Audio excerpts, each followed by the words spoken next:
This is Force 13 Live, and we are back on the air with more updates on all of the hurricanes that are active right now.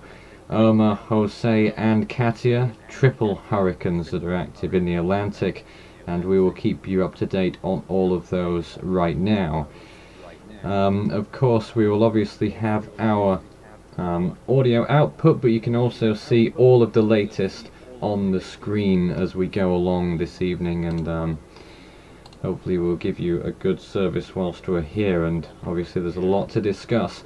My name's Nathan Foy. We'll have more to come, and who'd like to talk this evening on our Skype, not so much Skype anymore, but a Discord team right now, consisting of Cesar, Isaac, and Devon. Good evening. Hello.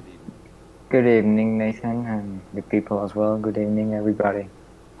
Well, hello there, and well, if you got, well, we just started up the stream, so you're all probably joining us right now. Obviously, well, not really much has changed. Irma is still an extremely dangerous storm, although that it's actually gotten knocked down to a stage 8 in the CDPS scale. That is still incredibly, almost unfathomably destructive.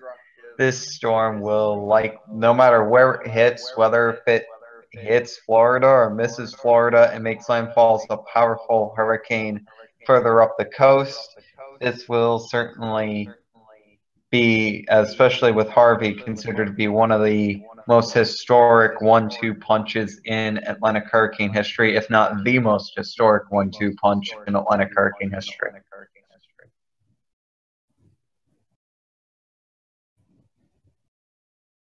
Yeah. Yeah, that's right. And go ahead, Isaac. Cesar? No. Yeah. You're up, Cesar. Well, okay. Well, yeah, Irma, of course, caused a lot of destruction in the Lesser Antilles. And can you guys remind me where was reported that practically the whole island was destroyed 97%? I think it was in Barbuda, if I'm not wrong. Correct me if I am wrong, of course. So yeah, that we broke practically that news yesterday on the stream, that Barbuda had obviously copped probably the most damage. It was the first place that the storm made landfall on, but of course I don't know what we know about St. Martin, which the storm also passed over, and St. Bart's was also severely affected by the storm. Yes, and after that terrible disaster occurred in that small island, practically this is an example of what Irma can cause as well in the Turks and Caicos Islands and potentially in the Bahamas as well. I don't I don't remember a hurricane of such a that intensity making landfall in those islands before. So of course this is something that should take in a really serious consideration because Irma has a lot of potential to do catastrophic damage in all the way of its path. And of course is expected to make landfall in Florida as a minimal category 4 hurricane or a mid-level category 4 hurricane, but still it will be pretty strong to cause incredibly uh, catastrophic damage in the state of Florida in case that makes landfall as well. Yeah. And another thing of note, obviously, with us having triple hurricanes, we have Jose, obviously Irma, and Katia or Katia, and as well as Jose, now becoming a 120 mile an hour Category 3 hurricane, and this has been the first time that this has happened since when we had two Category 4s active at the same time with Igor and Julia back in 2010. So it's quite a rare event to see, and we also know that I think Jose also. I think there's hurricane watches again in effect for the northern leewards because of Jose expected to come really close to there again and not really do any good. Obviously, with Irma that just came through. Yeah, it has been a while since that event occurred. And of course, Jose is expected to intensify even further to a Category 4 hurricane and Crazy. possibly could make. Sorry, Nathan? Crazy. And if you're looking at the imagery right now, you can see the latest Ghost 16 visible as day draws to a close over there and over Irma. And it's very close to the Turks and Caicos Islands. It's just around 30 miles south of Coburn Town, which is the main place on the Turks and Caicos Islands. And it's going to be heading towards the southeastern Bahamas very soon, and potential landfall on one of those islands as well soon, tonight into tomorrow. I would like to say, as far as landfall on the islands, it does look like that. There will be a landfall on, or there is currently a landfall on both Big and Little Ambergris Cay in the Turks and Caicos Islands.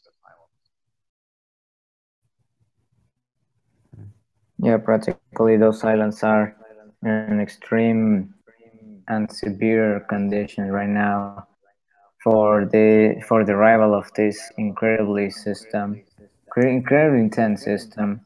So, well, we just have to wait how the island manages to resist the power of this monster. And the wind speed is still 175 miles an hour, and since Devon was about to speak, what are your thoughts on its current intensity, and do you support it? Well, Recon's going to be going through there soon, so we'll see about that. I'm not going to comment about. I'm just not going to comment about the storm, because every single time I say something about the storm, it does the exact opposite of what I say that it's going to do. So I'm just not going to comment. Devon the jinx, I guess. If you've got any questions for us whilst we're on the air, we can take them, of course. Start your message with force 13 or in the text. And you can see on the left-hand side of the...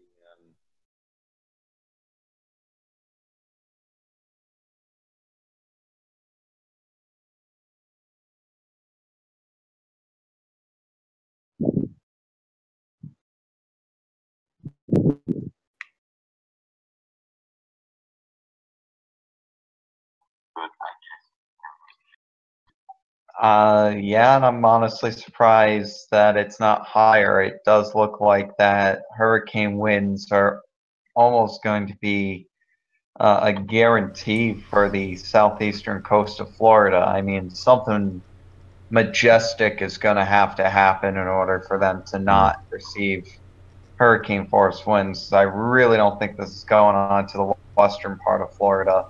And boy, if it misses Florida, it's not going to miss by any more than 20, 30 miles. So that might keep the major hurricane force winds offshore, but that won't keep the hurricane force winds offshore, that's for sure. And that reminds you of something a little bit. It's a bit like Matthew, but and you can also see the rain graphic there showing that over 20 inches are possible just off Andros Island in the Bahamas. On the coast of Florida, it could be 10 inches or more there as well, but it's all going to be about the wind, isn't it, for most places there?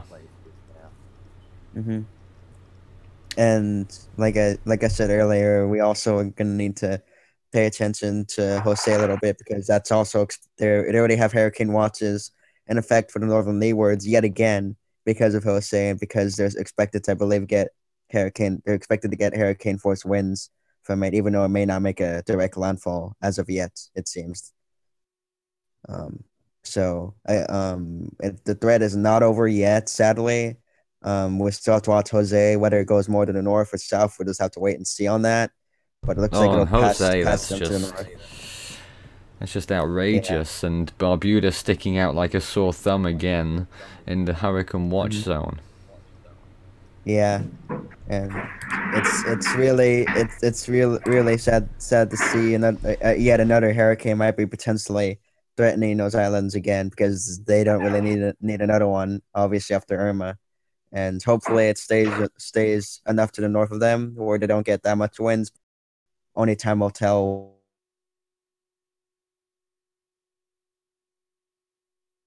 as well, also because Right. that's behind Irma. We just lost you there briefly. Just want to try and get some new, or the latest imagery from the infrared on GOES 16, considering that the visible is on its way out right now. And again, Irma looks powerful as it always has. You will be able to see it on the screen shortly. Of course, my image is almost an hour out of date, but it shows issues with the western eye wall. I'm going to guess that those have been patched over and fixed in that 1 hour. At the moment, I gotta say, it looks really good on the latest infrared imagery, which is just a few minutes old.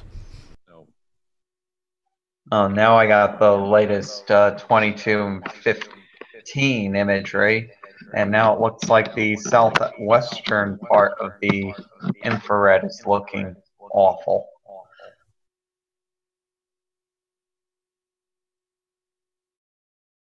And what we often look at is the eye temperature, and let's just see if we can get an eye temperature out of this right now. And we're looking at around 15 Celsius, not quite as high as it was earlier, and that means that despite that eye wall, this storm might be ever so slightly weaker than it was before, but I still would stick with 75 miles an hour.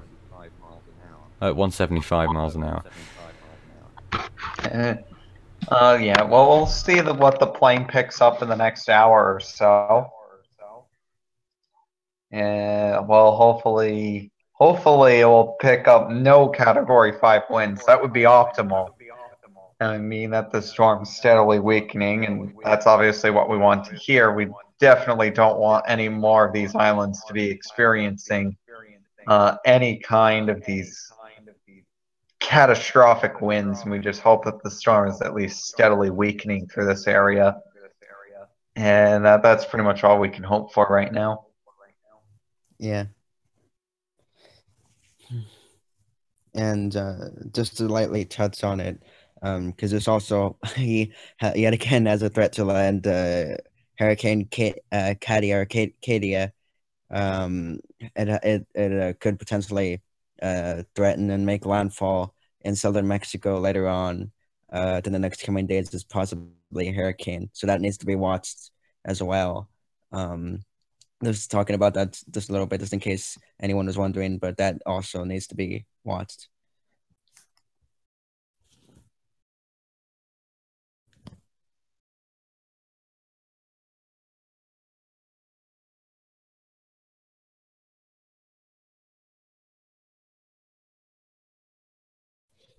And every so often we have a few moments of dead air here because we're always very busy doing other things whilst we're live streaming.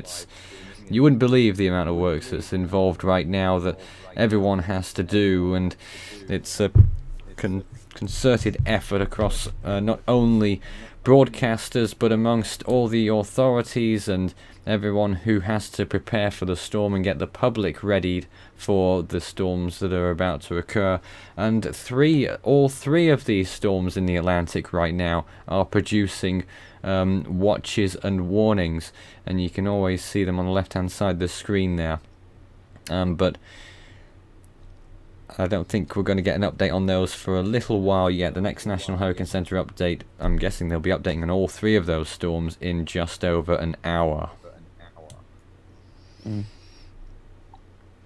That would seem like it's the case, and like I said, I'm just hoping for weakening, anything, a sign of something that, especially Irma's on its way out. I'm not so much as concerned as Jose and Katia, mainly because they're both extremely small storms, really not expected to get any too much larger either. So hopefully any impacts that they have will be extremely localized, and hopefully things will go from there.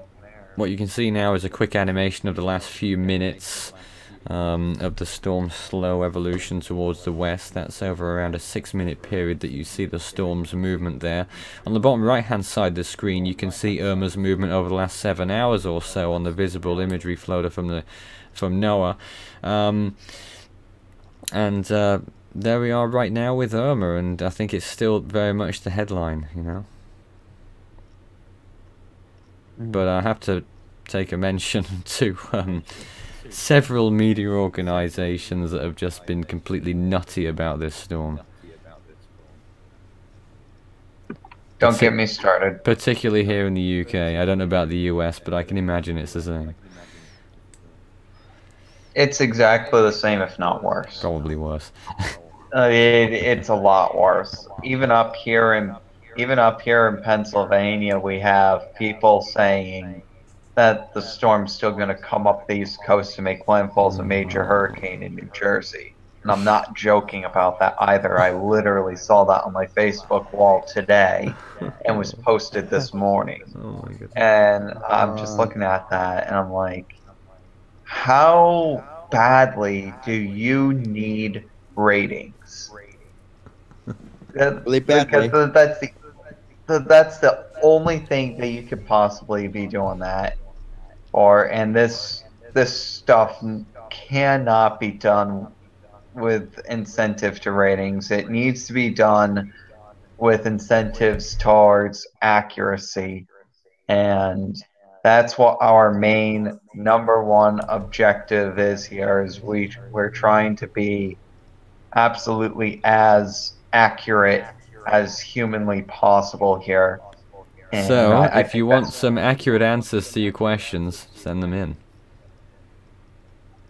or send them to the National Hurricane Center, or send them wherever you want to. We will try to answer all of your questions to the best of our ability. Some questions, obviously, might be beyond our scopes, might be unable to answer them. Like if someone says, "Oh, what's the effects that will get here in so and so town in North Carolina?" It's still too far out to tell that.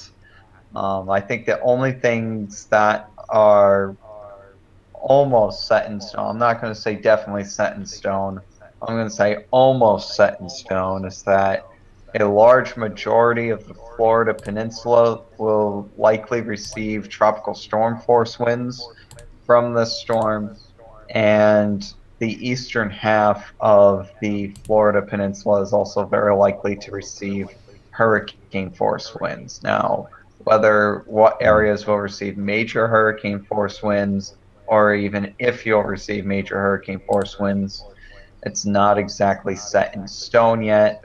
All depends on if the storm makes landfall in Florida or not, and then where it goes from there. It looks like most of the dynamical models are expecting a leftward hook towards Savannah, Georgia, which might even be worse than a landfall directly into Miami, because that place has not seen a hurricane, in a major hurricane anyways, in 124 years. And they're not any more prepared now than they were 124 years ago, because they just haven't been hit by storms, and they traditionally don't get hit by storms. So I'm really, really concerned. There's really no way out with this storm. It looks like it's going to be a severe disaster. But the question Sadly, is, yeah. for who? It's already been a severe disaster after all. In some of those islands. I'm gonna post the newest image off Go 16 off Visible if you guys wanna pull that up. I've just been posting them just constantly. And I mean, aren't there hurricane watches already in effect for Florida? Because I haven't been up to date because I had school, and now mine's kind of racing. But I believe there are right now. There are. They've been in effect for some time. There's also a storm surge watch in effect as well. Yeah, and I mean, all we could really hope for is this to just stay offshore. But like Devin said earlier, it's pretty much nearly guaranteed that Florida's gonna experience at least hurricane force winds out of this, sadly. So I mean, all you could do right now is be prepared, have your hurricane precautions in effect, and if it's and also be prepared to evacuate too as well, because I believe they set mandatory evacuations right now. Correct me if I'm wrong, but I believe they have a mandatory evacuation underway. So Where was that? Sorry. I heard that they have a mandatory evacuation in effect right now, but I'm not too certain. That could be, But where? false rumors. Don't know. I don't know exactly where Alright. this said mandatory evacuations in effect. I'm guessing it's the areas in the hurricane watch, but I'm not too certain. And no doubt that will occur sooner or later, indeed.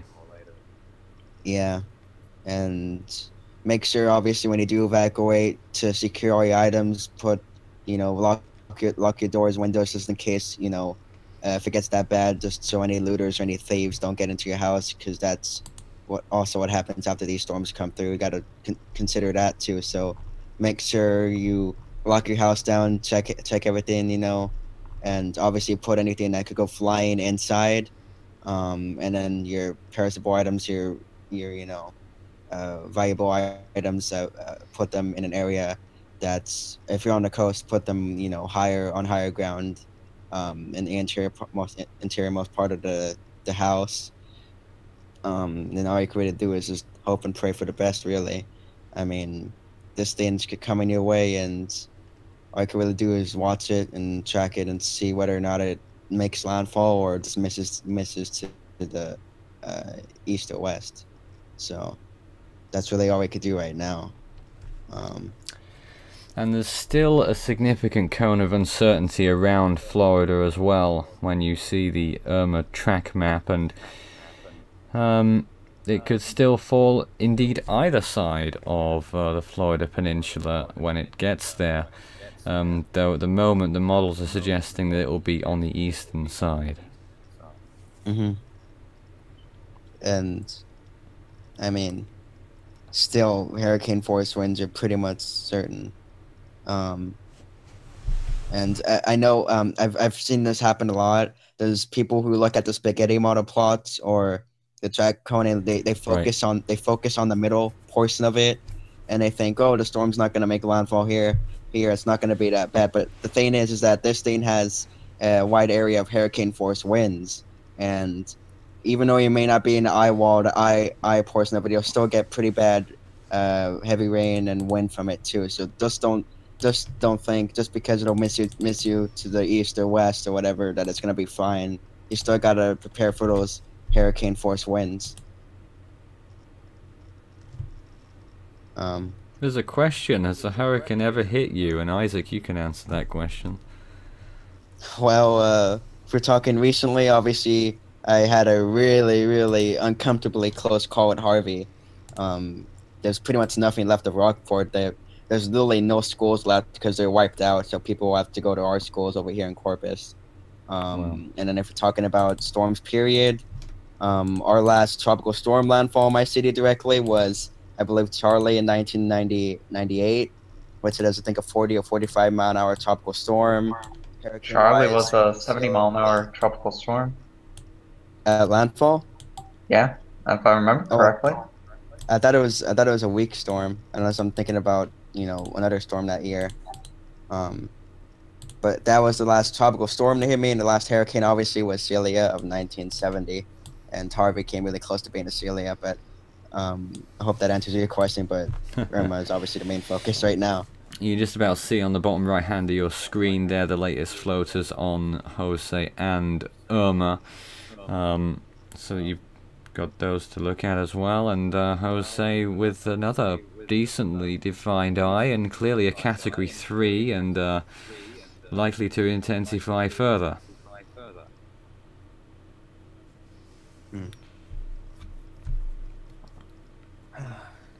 And one must be concerned again for those Leeward Islands.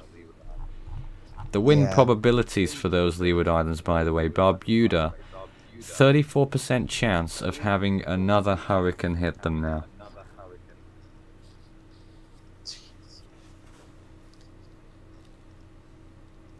And and 19% in St. Martin. So crazy stuff there.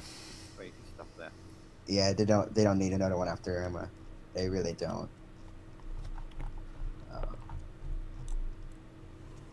I mean, we just saw 2 days ago. We just saw what happened.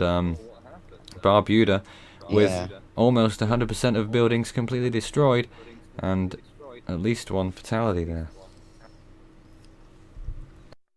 Mm.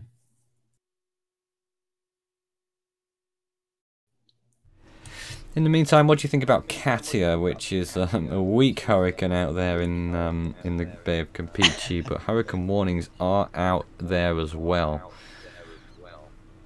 Right now it's in an area of fairly, I think it's an area of neutral or high sea right now. It's like, I think it's right on the border of that. So I'm not too familiar with, hurricanes over moderate to, neutral sea that have, tried intensifying. But I would imagine it's probably just going to maybe maintain its intensity until it get dragged more to the south, and then it'll probably try to intensify more before making landfall somewhere in southern Mexico. Last time I checked, I think the NHC was wanting a 90-mile-per-hour landfall on Mexico. Last time I checked, but it could be weaker or stronger now. And I think that 90-mile-an-hour landfall might be a conservative one because the storm is extremely small. The tropical storm force winds barely extend out even 40 miles from this system, so it is an extremely small hurricane.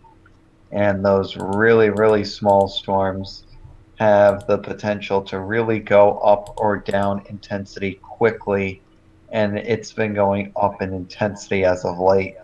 I will say that recon is en route to Katia as well as Irma, and well, we're just going to wait for the recon to fly into both of those storms. It looks like the recon is probably a few hours away from Katia, maybe 1 hour away from Irma. And what do you think about intensity when it arrives at Florida, Devon? The HWRF, which has probably been one of the better models so far, thinks it will have a secondary peak near there with a pressure of around 917, and will have a wind speed of something like 150 miles an hour when it makes its closest approach to Florida. Potential landfall, if not extremely close call. So close that indeed significant hurricane conditions will be felt on land. Mm-hmm. Well, you know, it's going to be a close one. I think one would think that with with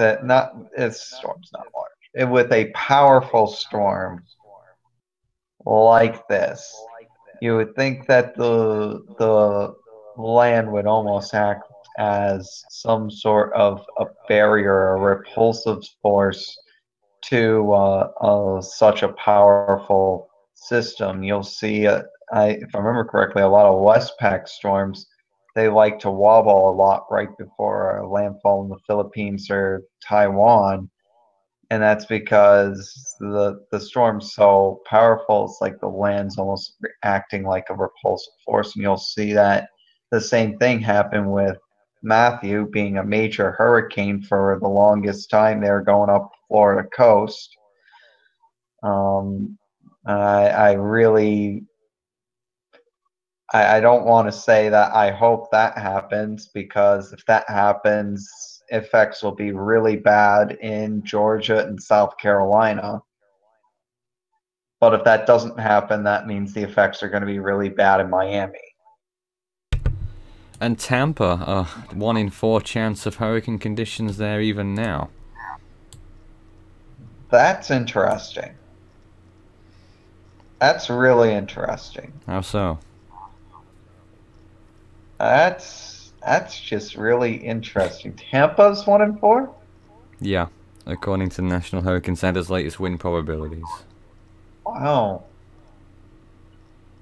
I guess they're thinking that the storm's going to track further west than what they're thinking right now, because that is That is really high for I suppose it is. wanting to go east of Florida. Considering how it's only 2% for Havana.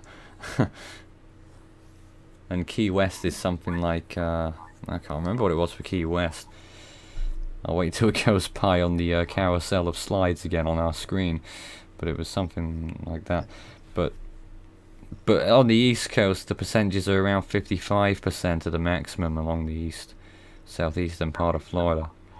Yeah, and that sounds about right. And usually in meteorological terms, whenever there's a greater than 50% chance of something, that usually means it's going to happen. It's probably going to happen. So you have to realize that those percentages, when you're thinking, oh, it's a coin toss chance. Yeah, we haven't gotten many storms like this before. That's usually when we say that there's a greater than 50% chance of something, more than likely it's gonna happen. Well, of So, course. yeah. Um, But gee, So, even when like- you're looking at a 50% chance, a coin flip, as you say, for hurricane conditions, I wouldn't want the fate of my home or whatever be resting on the fate of a coin toss, which is effectively what people are doing if they're in the 50% areas. absolutely. And it's just not worth keeping yourself in in danger of one of these storms. Me personally, if I was in Miami Homestead area, I would be trying. I would have been trying to get out of the way of this storm yesterday. And many people But were. yeah, today is still Yeah, the ironic, probably a something, good day to try to get out of Miami. something, Over the next 2 days. Oh, go. something potentially ironic I just wanted to raise is that the chances in Key West are slightly less than in Tampa, 23 to 25. And they're really thinking that it's going to go further west, then that's Anything that strikes you interesting. as a little bit odd that there's a bit less chance in Key West than in Tampa? Key West is actually pretty far west, so that actually doesn't surprise me at all. No, but Tampa's pretty far west as well. On the It's on the compass, western it's coast of further west. Florida. And going back to Katia for a second, I was looking. I just looked at the NHC forecast discussion, and they wanted it to become a 105 mile an hour Category 2. Right. Looks like at landfall before landfall. Just wanted to clear that up, just in case if people wanted to see the new information on that. But that's that, and obviously Irma, main concern here. And won't the NHC do the next update in about the next hour or two, or am I completely wrong on that? Next Should be in hour. the Yeah. next hour. Okay, just making sure. So we've just reached 11 p.m. UTC. It's midnight here in the UK, and over on the East Coast we must be at 7 o'clock. Oh, it's 6 over here, CDT. Indeed. And initially you were perhaps worrying that Katia was going to go to Texas. Well, that's not going to happen, at least. No, not really.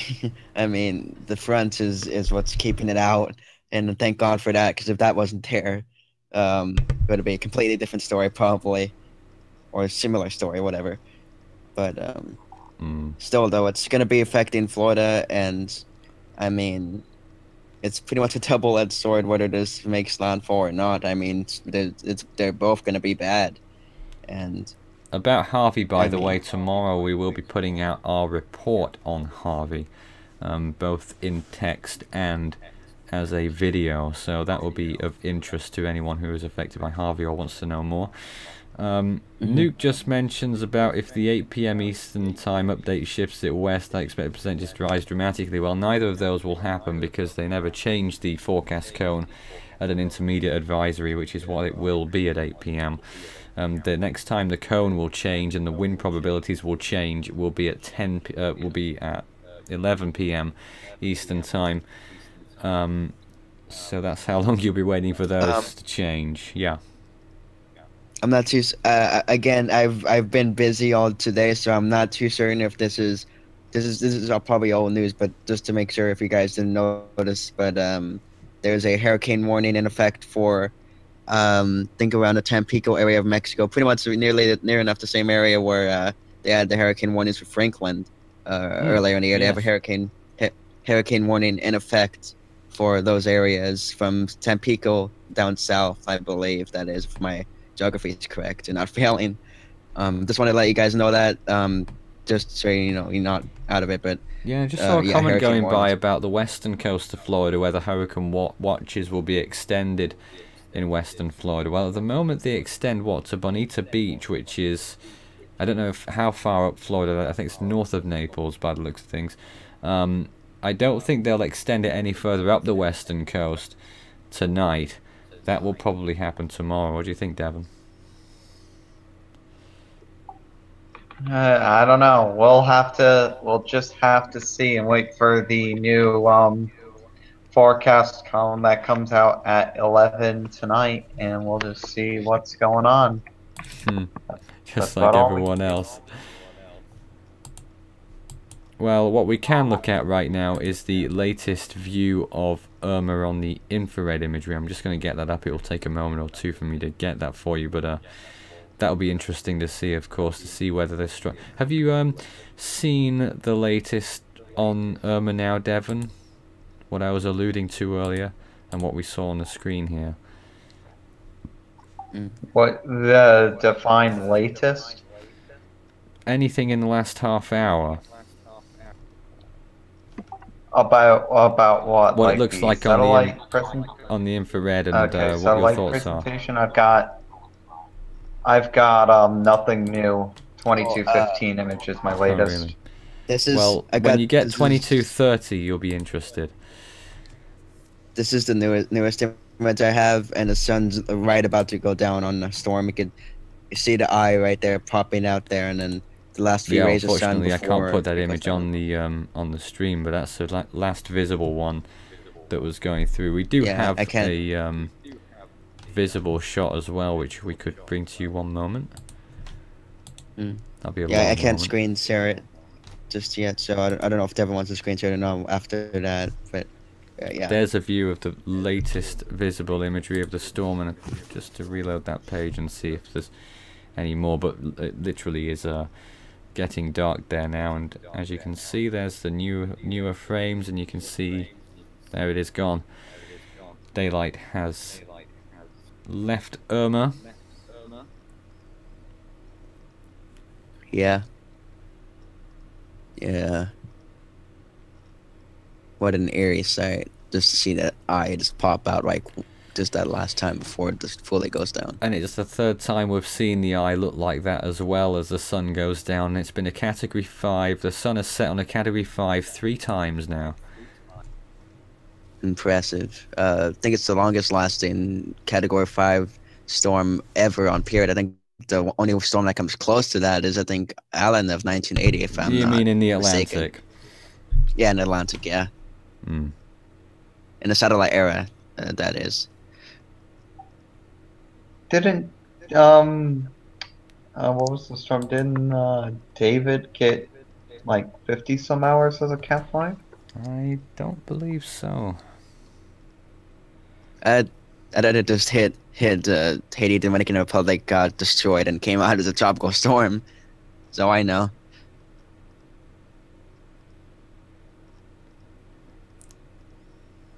Man, that's eerie. But there we are. And what do you think of the latest infrared, Isaac? Are you able to see that? I haven't pulled it up just yet, but I'll get to it in just a second if my internet will cooperate. I think it looks with pretty me. good, that's all. Oh. Here, hold on a second here. I'm using the same color scale as you are, I think, so I should be seeing what you're seeing. It just has to load for me.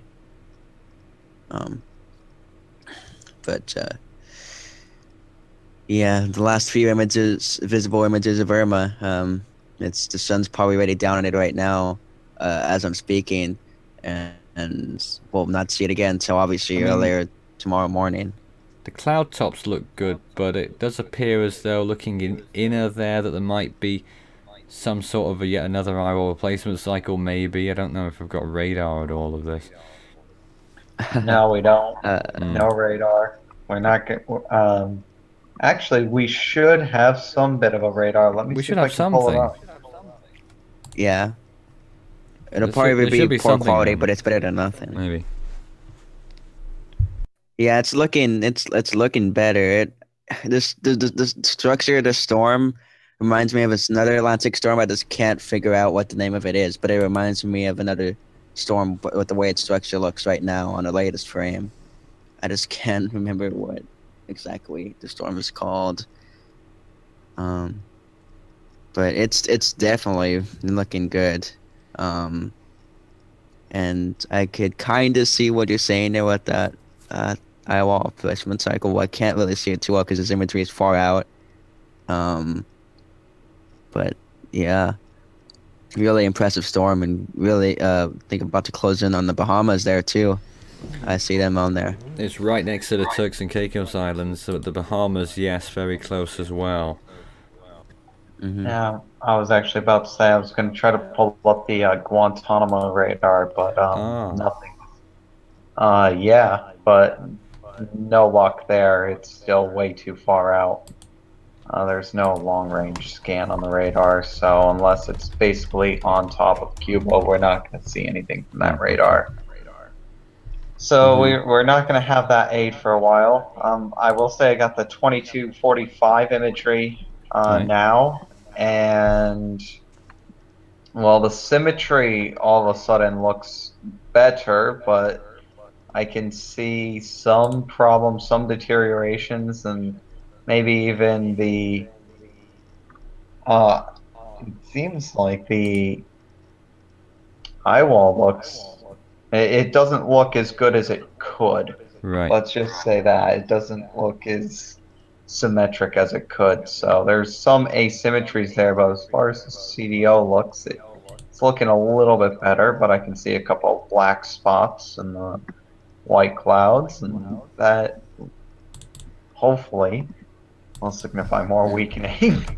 Hopefully. I don't know. Go ahead. Nah, man, you talk. I've been talking way too much. Oh, I don't know if you guys noticed that, but in about an hour ago, I was looking at past images, and it looked like Irma had the number 9 type shape to it, like Noct 10 did. I thought that a little bit. Yeah, I didn't mention it. Yeah, I just thought of it. I just thought of Noct 10 when I saw that. It looked really similar to that 9 shape in Noct 10. Noct 9. Sure. Something But yeah, like that was about like an hour ago, and now it's more symmetrical, obviously.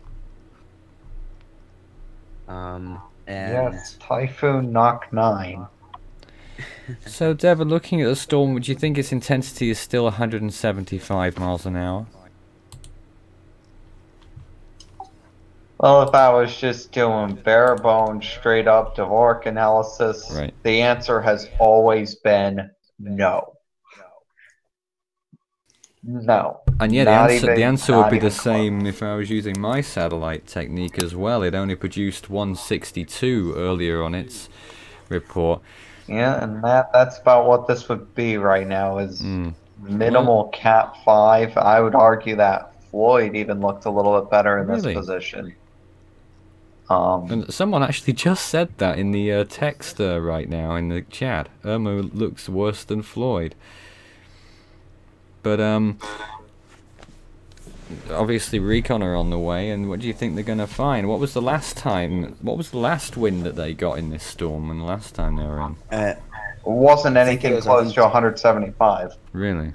I think it was like 145 10-second wind, I believe, or something like that. Knots. Yeah, knots. So 165 might have been. I personally think that it's barely holding on to Cat 5 status right now, but obviously Recon knows all, and we're going to see what they do, what they find when we go in there. For all we know, it'll go into the storm and we'll find 200-mile-an-hour winds. We don't know. Could you imagine? No, I don't want to imagine. Because as soon as they pick those up, all those social media experts for all those mainstream media sites in the U.S., they're going to pick that right up. It's going to go. It's going to go straight to broadcast. It actually happened yesterday when there was an error in the SFMR Really? recon measurement, and they actually got 200-mile-an-hour winds. Oh no. And they broadcasted it. And they broadcasted it. I can't remember who did it, but I remember that they picked up that it was erroneous because it was like they picked it up with 145-mile-an-hour flight level winds. It was a bad measurement, clearly. And then Not they good. went right on air. Irma has 200-mile-an-hour winds. It's heading towards Florida. You're all gonna die. Oh dear. This is how you'll scare people, and gee, as I said in previous live streams, if this storm were to somehow miss, it'd be great if it did, obviously, if it missed Florida and the East Coast as a whole, but that's very unlikely, I'm afraid.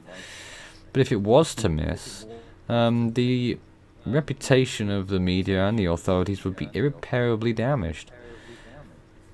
I would have to disagree with you because these guys are going to quickly forget about this incident, and things will just move on as if nothing's happened, just like everything else with the mainstream media these days. But this is being touted as the big one, and it already has proven that it's been the big one for some of those islands. And obviously we hope it doesn't impact that, but we got to be realistic. It probably is going to impact all of those land areas ahead of it.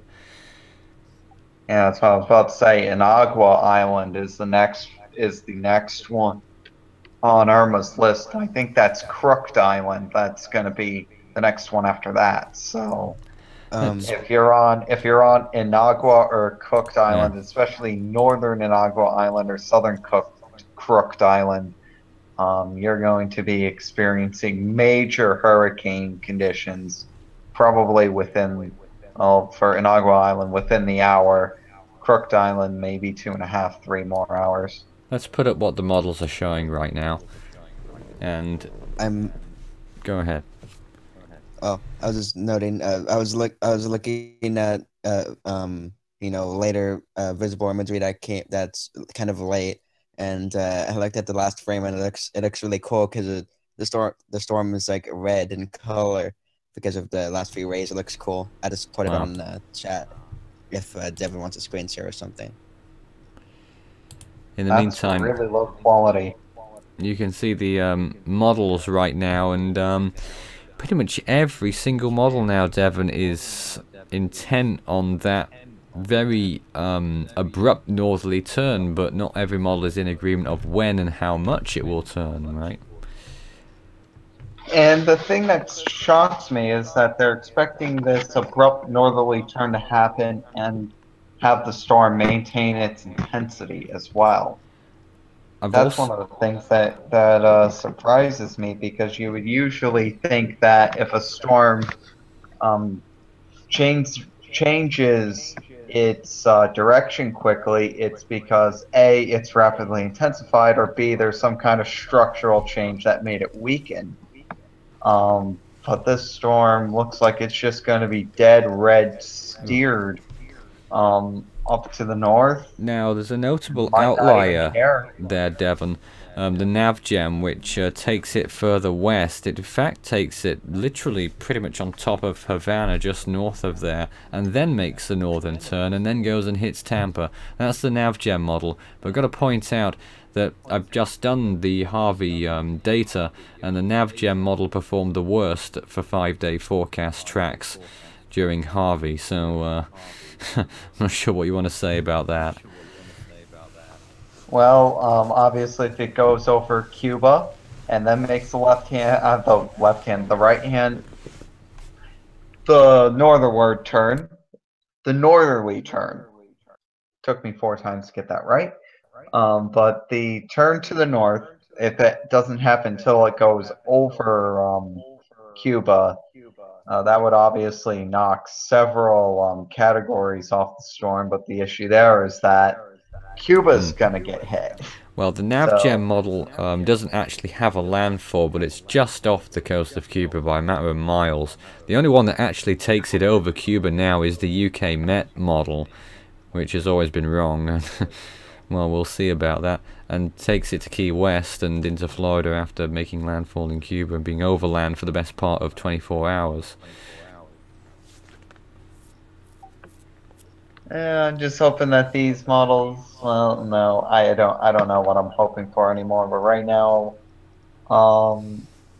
yeah, if you're in southern, especially southeastern Florida, I'd definitely be preparing. I definitely would have been preparing for hurricane force winds yesterday. Yeah. If you haven't started preparing for hurricane force winds, prepare now. Of course, if they haven't hiked up gas to $14.7 billion a gallon, try to go out and get gas for your car as well. You know. Crazy. Ugh.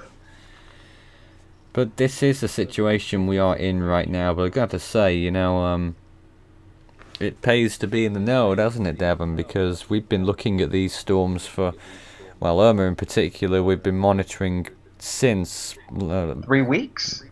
Irma 3 weeks? No, it was around the last day of August, I think it was, that it formed. Yeah, but we've been looking at Irma's development. It's been over a week that we've been tracking Irma, and you know, the threat to Florida has been there ever since, say, 4 or 5 days ago, and the state of emergency was put in effect 6 days before its anticipated strike, and I think they've all declared states of emergency now as far as North Carolina, haven't they? Georgia and North Carolina definitely have. Yeah, I'm just, if this thing stays off the coast of Florida, I really hope it does not make that left forward hook into Georgia, because I'm telling you what, that is,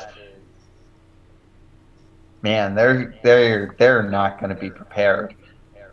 I'm just going to say straight up, they're not going to be prepared. That entire coast there from Savannah to maybe even Charleston, I don't think they're going to be prepared for the storm.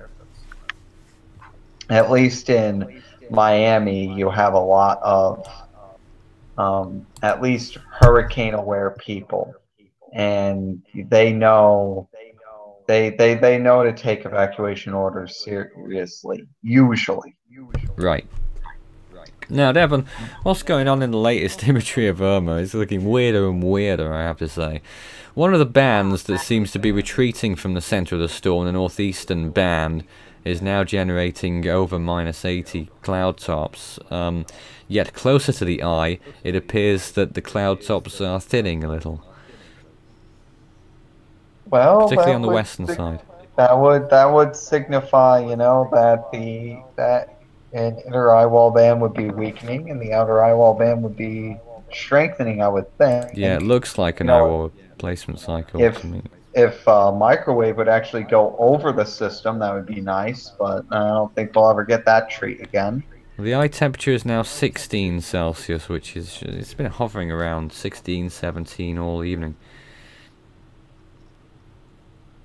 All day. It'd be nice if this storm could just fizzle out into nothing. And just a little comparison here to the 1926 Miami hurricane and 1928 Okeechobee hurricane right now by one of the commenters. Good Lord, no, let's just not go there, please. In the meantime, it's certainly more than Donna. You don't really have many comparisons with this storm. Yeah. I mean, even the two of the long-term comparisons to the storm, back when it was way out in the MDR, was both the 1938 hurricane and the 1893 Sea Islands hurricane. Now, obviously, the 1938 scenario definitely will not confirm. I think we can say that with certainty right now. But the 1893 Sea Island scenario is definitely one of the three possible main scenarios from this storm. Absolutely cannot be counted out, and I think that's just the scary part. And it's very easy to get carried away when looking at these Ghost 16 images, isn't it, Devon? I mean, I know for me personally, you sort of get a false sense of how strong the storm is. It sort of usually makes it look stronger on the Ghost 16 infrared than it actually is. But oh, high-res imagery. Of course.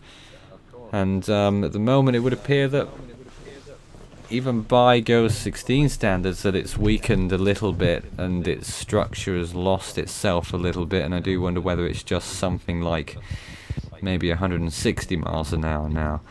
Obviously recon will tell us, won't they? And that must be happening soon. I'm trying to find microwave imagery, and it didn't pass over the storm again. Oh dear.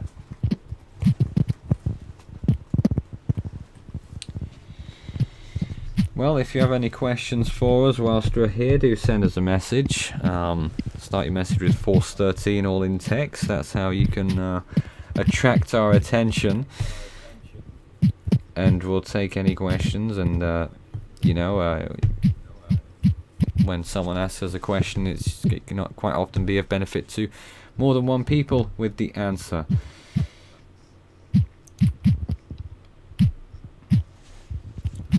Oh look, there's a question. Will it hit Florida as a Category 5? That's a wonderful question. I don't know. I don't think Nathan knows. Isaac, do you know? No, I do not know. Well, one of the models there you earlier, go. one of the models, the H-Mon, which has always been the Doomsayer, but it's been right so far, suggests that it would make landfall with around 160 mile-an-hour winds and a pressure of around 901. The HWRF model thinks it will make landfall with winds of 130 miles an hour and a pressure of around 900 and I think it was 910s, I think it was. And the National Hurricane Center, I think, are going with something similar to that, actually, with a landfall wind speed of, I think it was 130 miles an hour with their last update.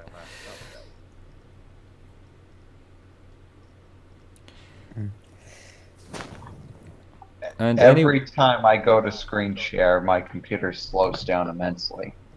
And someone asks us if there's any way to provide pictures or footage of the storm to the stream as it approaches Florida. Well, that's a good question. What you can do is send us posts through Facebook and messages on Force 13, all in text, on Facebook. Or you can also add my account on Skype or Discord, Fool13. Because I'm here on the stream, I can't always reply quickly. But there's always usually someone on the Facebook page looking and will attract our attention and maybe bring it on the stream. I would like to say that I just found, well, the Simus was actually helpful for once, and I was able to find microwave imagery on there, and I would like to say that, yeah, it is currently going through an eyewall replacement cycle where pretty much the outer eyewall's really starting to take over and the inner eyewall's really decaying here. So, you know, this thing might be dropping to 155 miles per hour. And it might do as well, because but surely it might go right back up to 180. Well, it might do, but surely it's going to have a bigger eye now as well. And that would be interesting to see. Yeah, and we mentioned it off-air earlier. I don't know if it was you who mentioned it or someone else, but about annularity, whether it's coming back. Well, I'm not good at that, so... Silence from Devon. I thought I pushed my button in. Oh. Maybe I missed it. There it is now.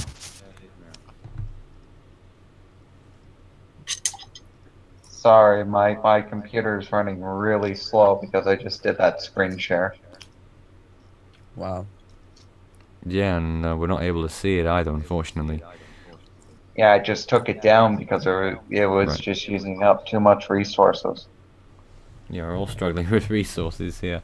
Well, Electric Blue wants me to talk about the 1927 Super Typhoon 11, which is not in any way relevant to anything on here.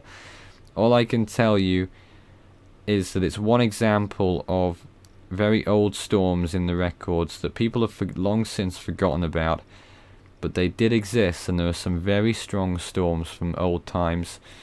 887 millibars that storm was in 1927 in the Western Pacific, measured from a ship in August, and that, I believed at the time, was the record-setting typhoon. But later, after more research, I found another one back in 1900, I believe, in the West Pacific, in December no less, that had a pressure recorded of 886 millibars.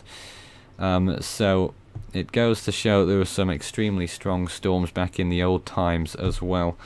That's not really something to go in depth on tonight, but I am continuing to build the Force 13 database. It is a very long project, but pretty soon we may be setting up some pages for you to help us out with that database and information gathering. So those who are interested in that, please stay tuned, and we'll have some videos and some posts on social media to talk about those things in due course.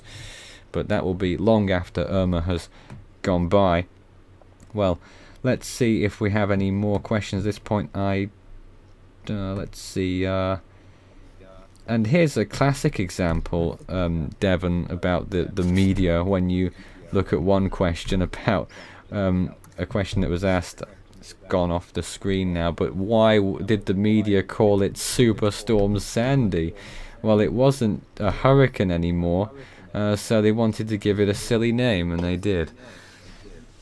Better than Frankenstorm, I suppose. This is what the initially went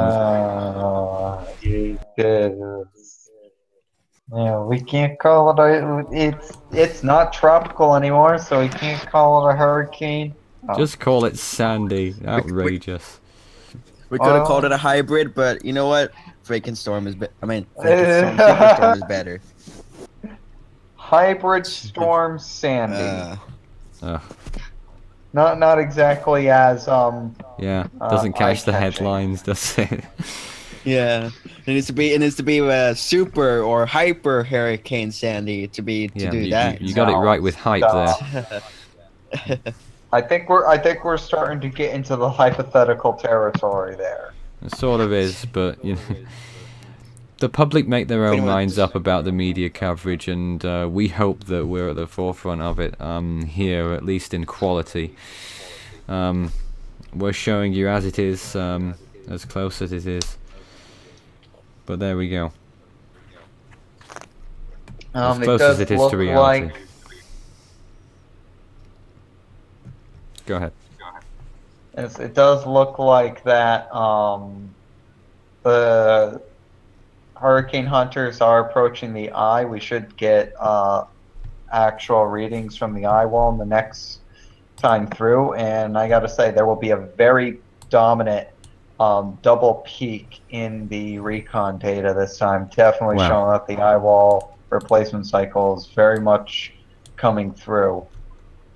The first eye wall peak is actually around Cat 2 intensity right now, with winds of 90 knots, which would be 105 miles an hour. That's 1 minute sustained. So you're basically saying two hurricanes in one. You know, we've got. Well, it remains hurricane force winds in there, but there's at least a peak up to Cat 2, and it falls down to around minimal Cat 1, and well, that's where the data stops. And there at the top right hand side of the screen you can see the current conditions here at Force 13 HQ. It's very much a sideshow. Cloudy over here at this time, but it goes to show what things are like over here. In any case, we've got a lot of things to look at, and Isaac, go ahead. I was gonna ask you or Devin a question, whoever wants to answer it, but I have a friend that lives over in Tampa, Florida, and he was asking me whether or not to, I believe he's watching the stream too, whether or not to evacuate over there in Tampa, Florida. What do you guys think?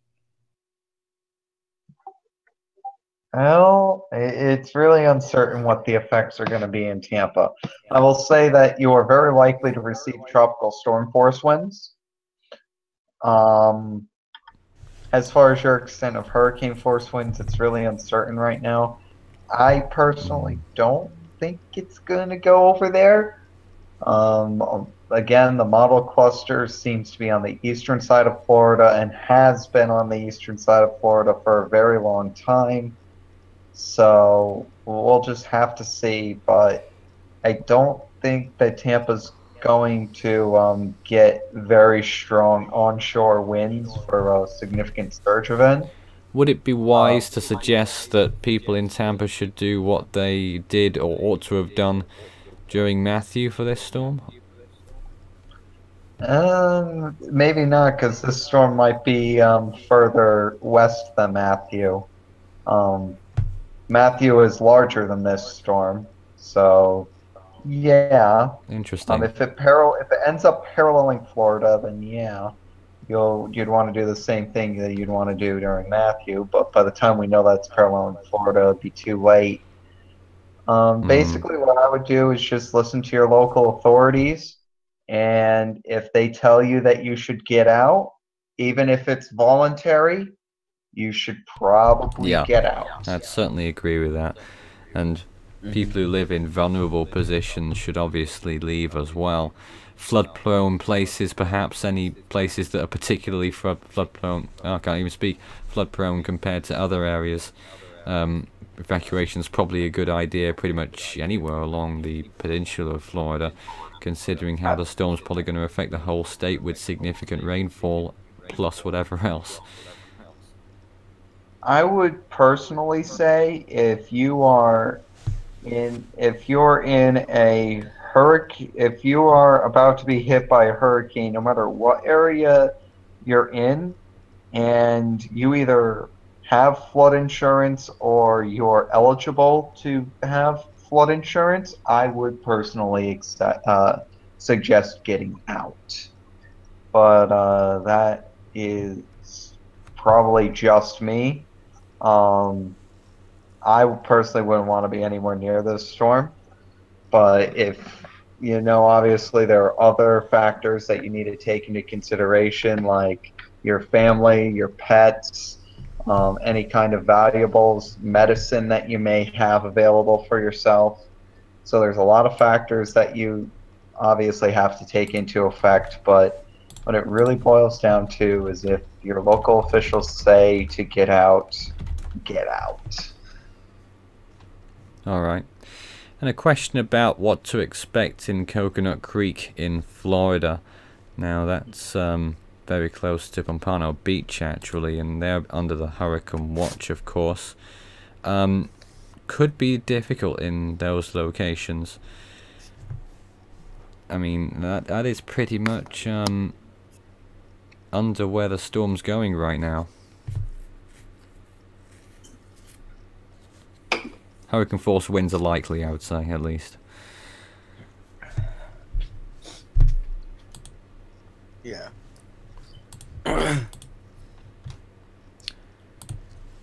Let's see if we've got any more questions. Do send them in now whilst I'm looking. I live in North Carolina, closer towards mountains. Should I be worried? At the moment, don't know what you think, Devon, but I'd suggest maybe not.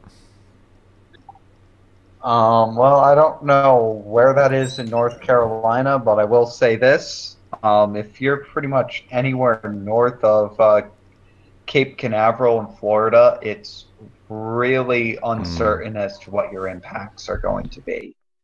It's just too far out to tell.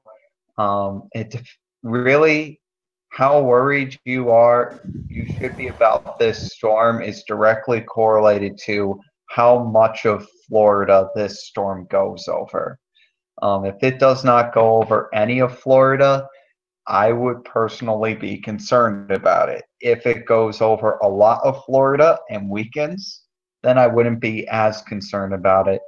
But that's about the only thing that I can say right now, because I don't know what part of North Carolina you're in. I don't know if you're in coastal or inland North Carolina. I don't think this is going to be a significant inland flooding event like Harvey was.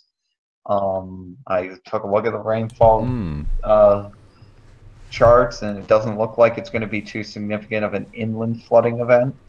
Just the really heavy rainfall from the landfalling eye, and I think that's going to be the only huge rainfall totals from this.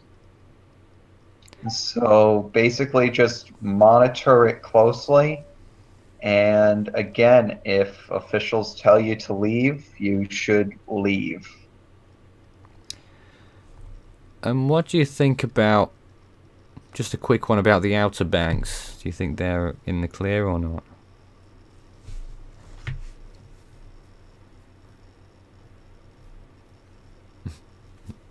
We can't hear you at the moment, Devon. I'm sorry. I'm trying to reply to about 6 people at once here. Yeah, sure. The outer, again, I don't think the Outer Banks are completely out of the question either, but they look like that it looks like it's probably going to be a landfall well to the west.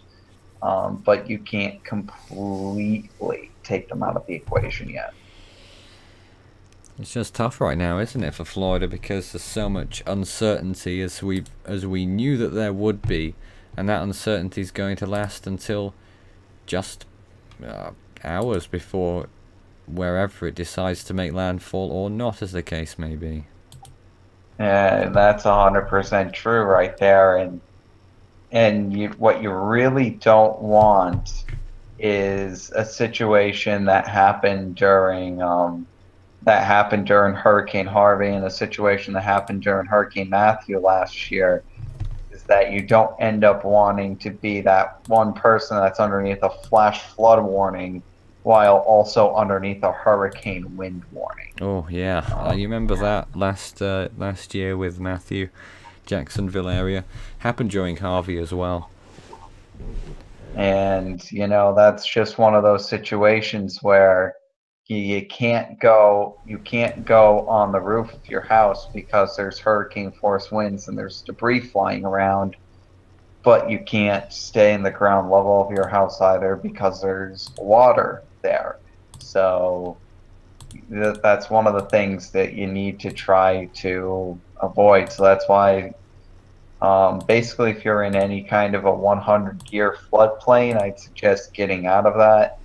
It's like a really swampy, marshy area, something that really ponds water real quick. Certainly wouldn't want to be in an area like that either. Pretty much, if you're prone to flooding, just make sure you're out of that area and make sure that you're in a good, sturdy building if you're going to stay, and just really all you can do is hope for the best. This is the latest imagery that we're looking at right now, and again, Devon, you know, that eye-wall replacement cycle is very noticeable now on the satellite. The last eye-wall replacement cycle that this storm had was not particularly notable on the satellite, but this one really is. You can, it's a dramatic, fundamental change in the storm structure right now. Yes. So Recon has gotten into the eye, and they are reporting borderline Category 3 winds in the southeastern eye wall, which is about what you would expect if a storm was undergoing an eye wall replacement cycle. So where do you think the strongest winds are right now? It's going to have to be in the western and northwestern part of the storm. The eastern eye has been deteriorating slowly pretty much since yesterday when concentric eye walls formed, and now that eye wall replacement cycle that began 24 hours ago is starting to really take effect and is really starting to get in with this system. But wow, that is a really noticeable double peak in the wind speeds here. As far as pressure, we're probably just going to have to wait for the drop zone on that. Yeah, that one will be interesting. To see if that's gone up. I don't think the pressure's going to have gone up too much. because of the eyewall replacement cycle. And we're just going to wait for the plane to go through the northwestern eyewall, and we'll see if we've got Cat 5 or not.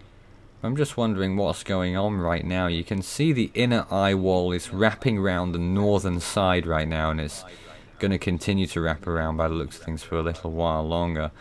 But whilst that's happening, I don't know whether it's an optical illusion, but it appears to me the eye is shrinking. No, that would not be an optical illusion. That's normal of an eyewall replacement cycle. But with the eye shrinking, and how much longevity will the next eye have? Well, considering this thing's gone through about 120 Exactly. eyewall replacement cycles, obviously exaggerating there, but Be another 3 hours probably till the next one. yeah, it's this last eyewall has actually lasted it almost 2 days now, so it's really held itself together. But Though there were looks like rumblings this of an one's eyewall dying. replacement cycle occurring when it was north of Puerto Rico. That was the one that's actually the same one that's going on right now. Is it really? Yeah, it's literally started just to the north of Puerto Rico, and Okay. just now it's really starting to gain momentum. So we're really seeing a noticeable structure change with the storm. I think this is going to be really interesting to see. I really would like to see the GOES 16 rapid scan during this period, but of course, no sunlight. So Yeah, oh well. that's true. Well, at least we got the infrared rapid scan. Here's an interesting question which you might not want to answer. What are the strongest and weakest possible wind speeds upon landfall in Florida? Anywhere between 90 and 155 miles an hour. So Probably not the answer that you wanted, but we don't know. you don't think it will make? You don't think it's possible for a Category 5 landfall? Well, I do. I really don't like predicting Cat 5 landfalls because of just how rare they are. Certainly. In all the time, going all the way back to 1851, and completely disregarding that there was insufficient data to call any storm a Cat 5 before 1910. So let's just ignore all of that. And let's just say going back to 1851, there have only been 3 Category 5 landfalls in the United States. And one was in 1935 and in a very similar location to where the storm is now. And pretty much as far south as you can get in the United States as well. Yeah. We've also got we've also got the one in 1969, Camille, the furthest north Category 5 in the Atlantic Basin of all time. Of course, people debate, is Camille 5, is Camille 4, is Camille 5? It's 5. It had to have been. You look at the imagery, it's remarkable. Extremely impressive, even going into land. And then you have Hurricane Andrew, again, a very similar location, even though Andrew's much further to the north at this point. Now, in relation to Andrew, how much bigger is Irma now? Much bigger. Andrew was puny. It was.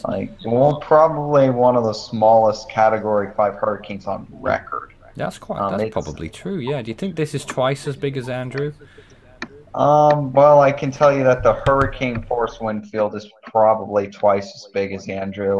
The gales aren't exactly twice as big. It's a little bit less than that. A bit of perspective there, I guess. And that's mainly because Andrew was a symmetric storm, and this storm is anything but symmetric right now, especially because of the structural changes within it. So I would probably say that tropical storm force wind field's maybe 1.5, 1.75 times the relative size of Andrew's tropical storm wind field. But yeah, it just goes to show you just how small Andrew is. And this system is even small for its area when you consider all the big storms that have happened. within the area. Now, I wonder So, what you think right now, Devon, of the water vapor, and it would appear there's quite a bit of dry air now building up west of the storm. yeah, I don't think that's going to matter. And that's because I think that's probably due to the anticyclone above this system that's developed. And that's what I'm thinking. It's just the anticyclone that's developed over the system. And that's probably just going to continue to push west with the storm. Yeah. Basically what that means is that, yeah, you've got good outflow, son. Keep it up. 2 thumbs up, gold star. Indeed. I believe we're joined by Orlando now. Hello? Hi, good evening. Good evening. And you've got several systems active right now. Which one do you want to pick up on? Well, I'd like to pick on the big one, which I'd like to call at the moment, Irma. Right now, I just got word from my father and my grandparents, which are down in Florida, and they were telling me that the gas prices and when they went to the stores, everything was basically empty Oh from boy. food, water, things like that. Thankfully, though, they got all the supplies they need, and they're heading out from where they live because where they live is not very safe. Because Where do they live? they live right between the Space Coast and Orlando, but more closer to the Space Coast. Hmm. They don't want to stay there because their home right now is like a trailer home of sorts. So what they're wanting to do is they're going to my aunt's house on Friday, and they're going to stay there until the storm passes. Alright. Well, hope they do okay. But at the moment it looks like for that sort of area, hurricane conditions are probably likely along the Space Coast, of course. But they must have been around during Matthew. What happened to them then?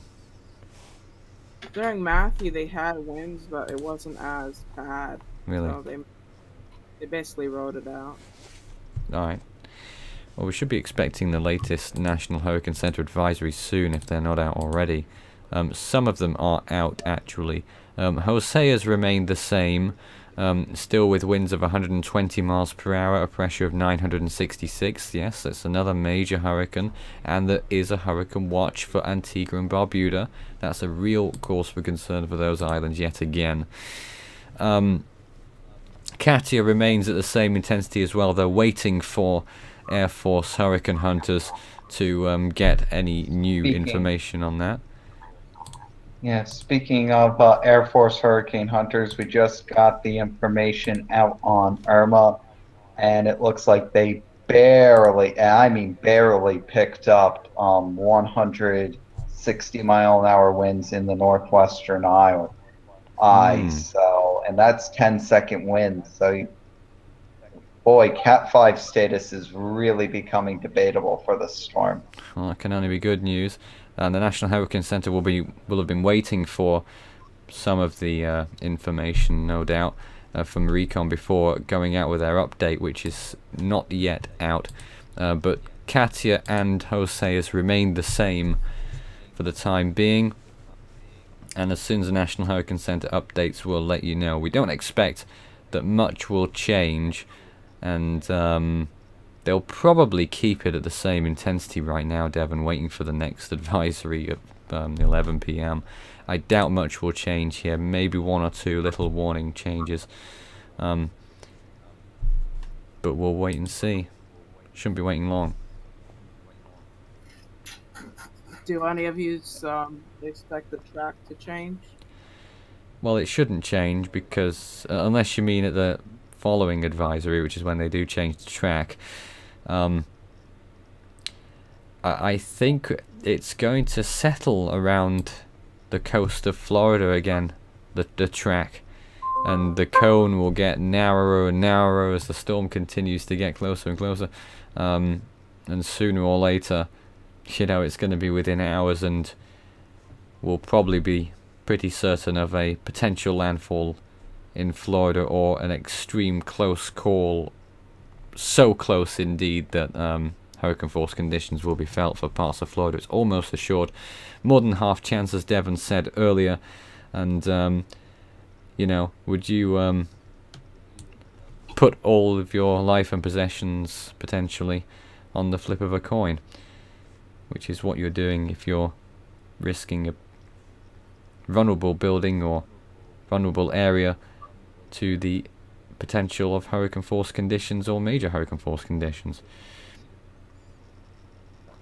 Anyway, there's a question about the recent 30-mile shift in the European model in relation to the other models. Now, I don't really know what that's referring to, but I assume it's moved in one way or another. And it probably won't mean much, because all of the models are shifting about 30 miles or more at every run. But at the moment, the consensus is pointing towards an extreme close grazing of the coast of Florida, or a landfall somewhere along the east coast in the south of Florida. Let's see if the update's out on ours. Still not yet. Devon. I will say, if this trend continues for another 12 hours, when the models continue to cluster around Florida, and that tight consensus continues, man, I might even say that the major hurricane force winds in Florida might be up on a flip of a coin, and you're gonna want to get out of there. But that's like 12-24 hours down the road yet. You still gotta wait for more data, but. Oh, and you'll be pleased to know that the National Hurricane Center has just tagged a new disturbance from Africa, 20% chance in the next 5 days. Oh, that sounds lovely. It does. Hardly. Let me just continue spamming F5 until I get the update. Well, we'll be waiting for the update right here, just as everyone else is. In the meantime, you can see all of the percentages for hurricane probabilities on the left-hand side of the screen. That is data from the National Hurricane Center displayed on our graphics. They are real percentages, and they will change at the next full advisory, which is due in 3 hours. We're coming up to midnight UTC, and we'll be entering Friday on the universal clock, and it's another day closer to that potential dread of hurricane conditions or worse in Florida. Of course, before then, already misery has been unleashed on many of the Caribbean islands, from Barbuda to pretty much the Bahamas now. Certainly the Bahamas will be feeling it in the next few hours.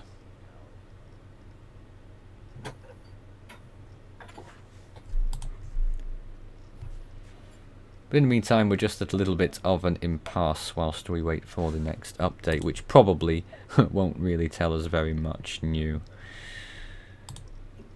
And it is just out now, and it's 919 millibars, Devon, still 175 miles an hour. The government of the Dominican Republic has discontinued the hurricane warning east of Cabo Francis Viejo and the tropical storm warning for the southern coast of the Dominican Republic, as you'd expect as the storm continues to move away. So, as I expected, not too much different there. 175 miles an hour still, somehow, and a pressure of 919. We'll get reaction shortly, but I just want to read out the information to do with effects, expected effects, which I haven't read out during the stream at all yet, so I ought to. Storm surge. Excuse me. There is a storm surge watch, by the way, in effect for Jupiter Inlet to Bonita Beach, including the Florida Keys, and they're expecting 5 to 10 feet of surge if it occurs at the time of high tide. Also, it's the following numbers for these areas. The Turks and Caicos Islands, 15 to 20 feet. The southeastern and central Bahamas, 15 to 20 feet. The northwestern Bahamas, 5 to 10 feet. The northern coast of the Dominican Republic, 3 to 5 feet. The northern coast of Haiti and the Gulf of Gonave, 1 to 3 feet. The northern coast of Cuba in the warning area, 5 to 10 feet. In terms of rainfall, northeast Puerto Rico and the British and US Virgin Islands should expect an additional 1 to 2 inches. Much of the Bahamas and the Turks and Caicos, 8 to 12 inches, isolated amounts to 20. Andros Island and Bimini in the Bahamas, 12 to 16 inches, isolated 25. The northern Dominican Republic and northern Haiti, 4 to 10 inches, isolated 15. The southern Dominican Republic and southern Haiti, 2 to 5 inches. Eastern and central Cuba, 4 to 10 inches, isolated 15. Southeast Florida and the upper Florida Keys, 8 to 12 inches, isolated 20. The lower Florida Keys, 2 to 5 inches. And just on this point, don't you think that that the Dominican Republic, Haiti and Puerto Rico have just about got away with this, though conditions will still not be great there? It could have been much worse for those places. Yes, they got definitely lucky with this one.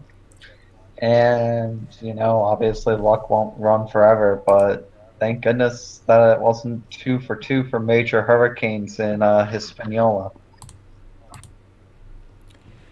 That'd be awful. Isaac. Just got new recon for Katia, and they found they're in there now, aren't they? so far.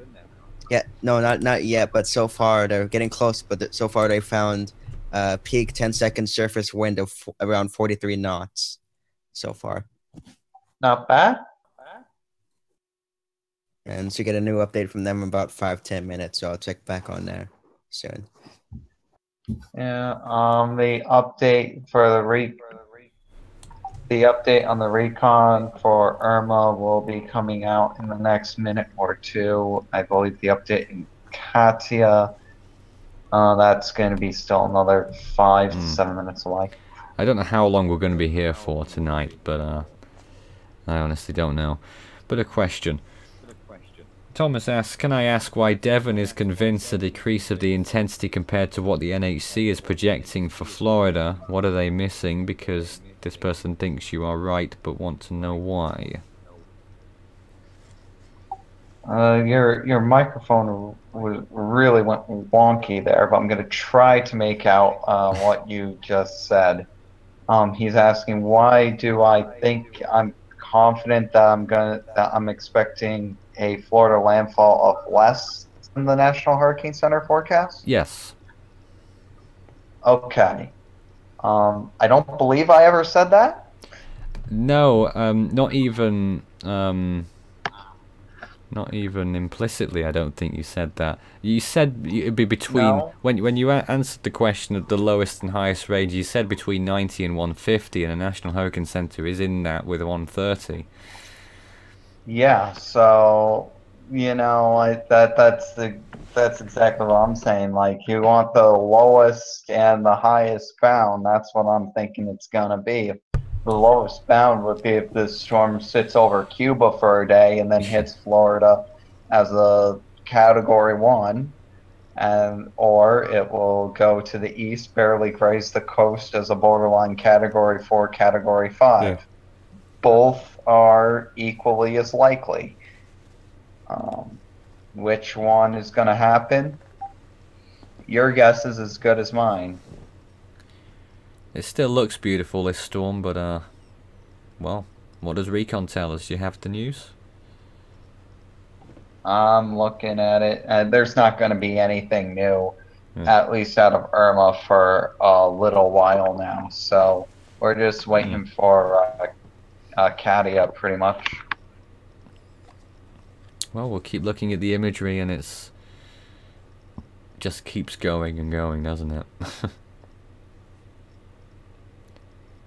We want it to stop.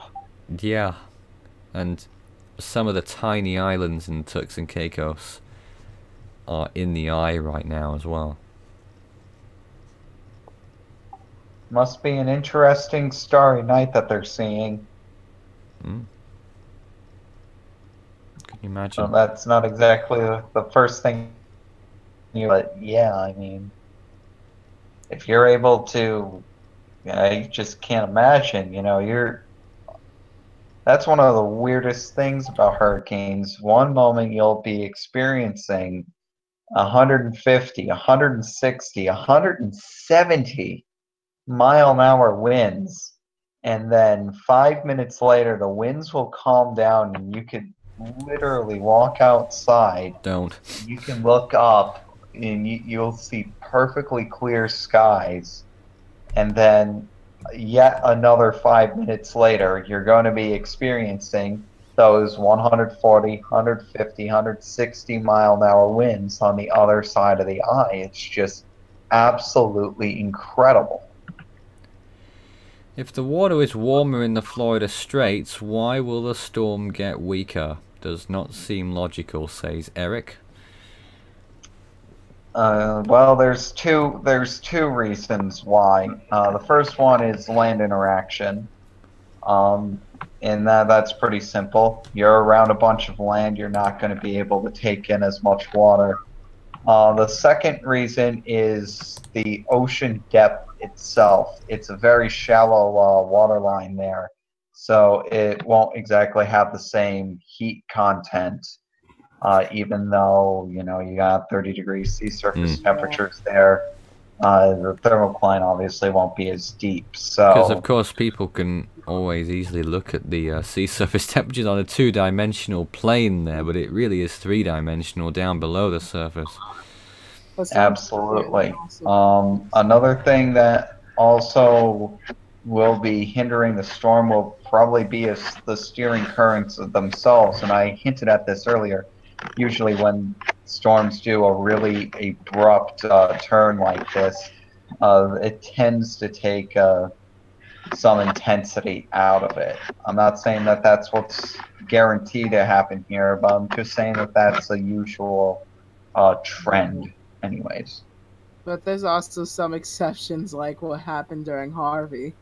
It was supposed to not. It was not supposed to do what it did, but it managed. But Harvey didn't have an abrupt turn, so I'm not quite No, I'm sure. not going with that. I'm not going quite with sure how that applies.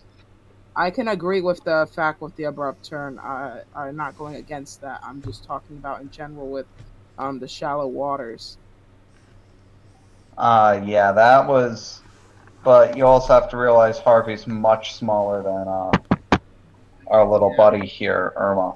So, yeah, you've also got to take that into consideration as well. Harvey's, Gale's, very, very similar to Alicia back then, and Brett, very similar size of the storm. So, Regardless, the fact of the matter is, you're going to be dealing with most likely a major hurricane nearing the Florida coastline, and either way, that's not something that's really pretty, and you do not want to be in that situation.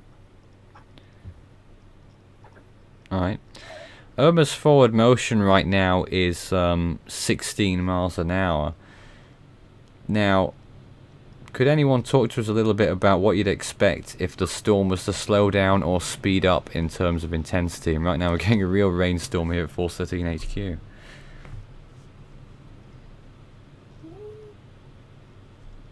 Well, it could affect the track depending on how fast or how slow it's moving. That's one of the key factors with this, because that would decide when it's going to turn or not. Indeed. Devon, any thoughts on that? We haven't got you at the moment. Oh, there you are. Nah, I don't really have much to say about that. Alright. Well, here's a question. Has Irma exceeded its theoretical potential energy? Not yet. That's something that hasn't happened. Its theoretical potential energy, its maximum potential intensity, as coined by Dr. Emanuel at MIT. Those intensity levels have stayed around 190 miles an hour for most of the storm, and they're going to slowly decrease as you get closer to Florida here. Really? Because, like I said, well, they're going to decrease because again, the ocean heat content's going to go down a little bit. But that might only be a 5 or 10 mile an hour adjustment. So it's not going to weaken. It's not like it's going to take 30 miles an hour out of the storm here by, if you're lucky, 10. But yeah, it hasn't done that yet. So it's not quite Hurricane Isabel. Not quite Hurricane Isabel, but no, it's not a bell. What strikes me as a rather odd question, how long till it's too late for Florida residents to evacuate from Irma?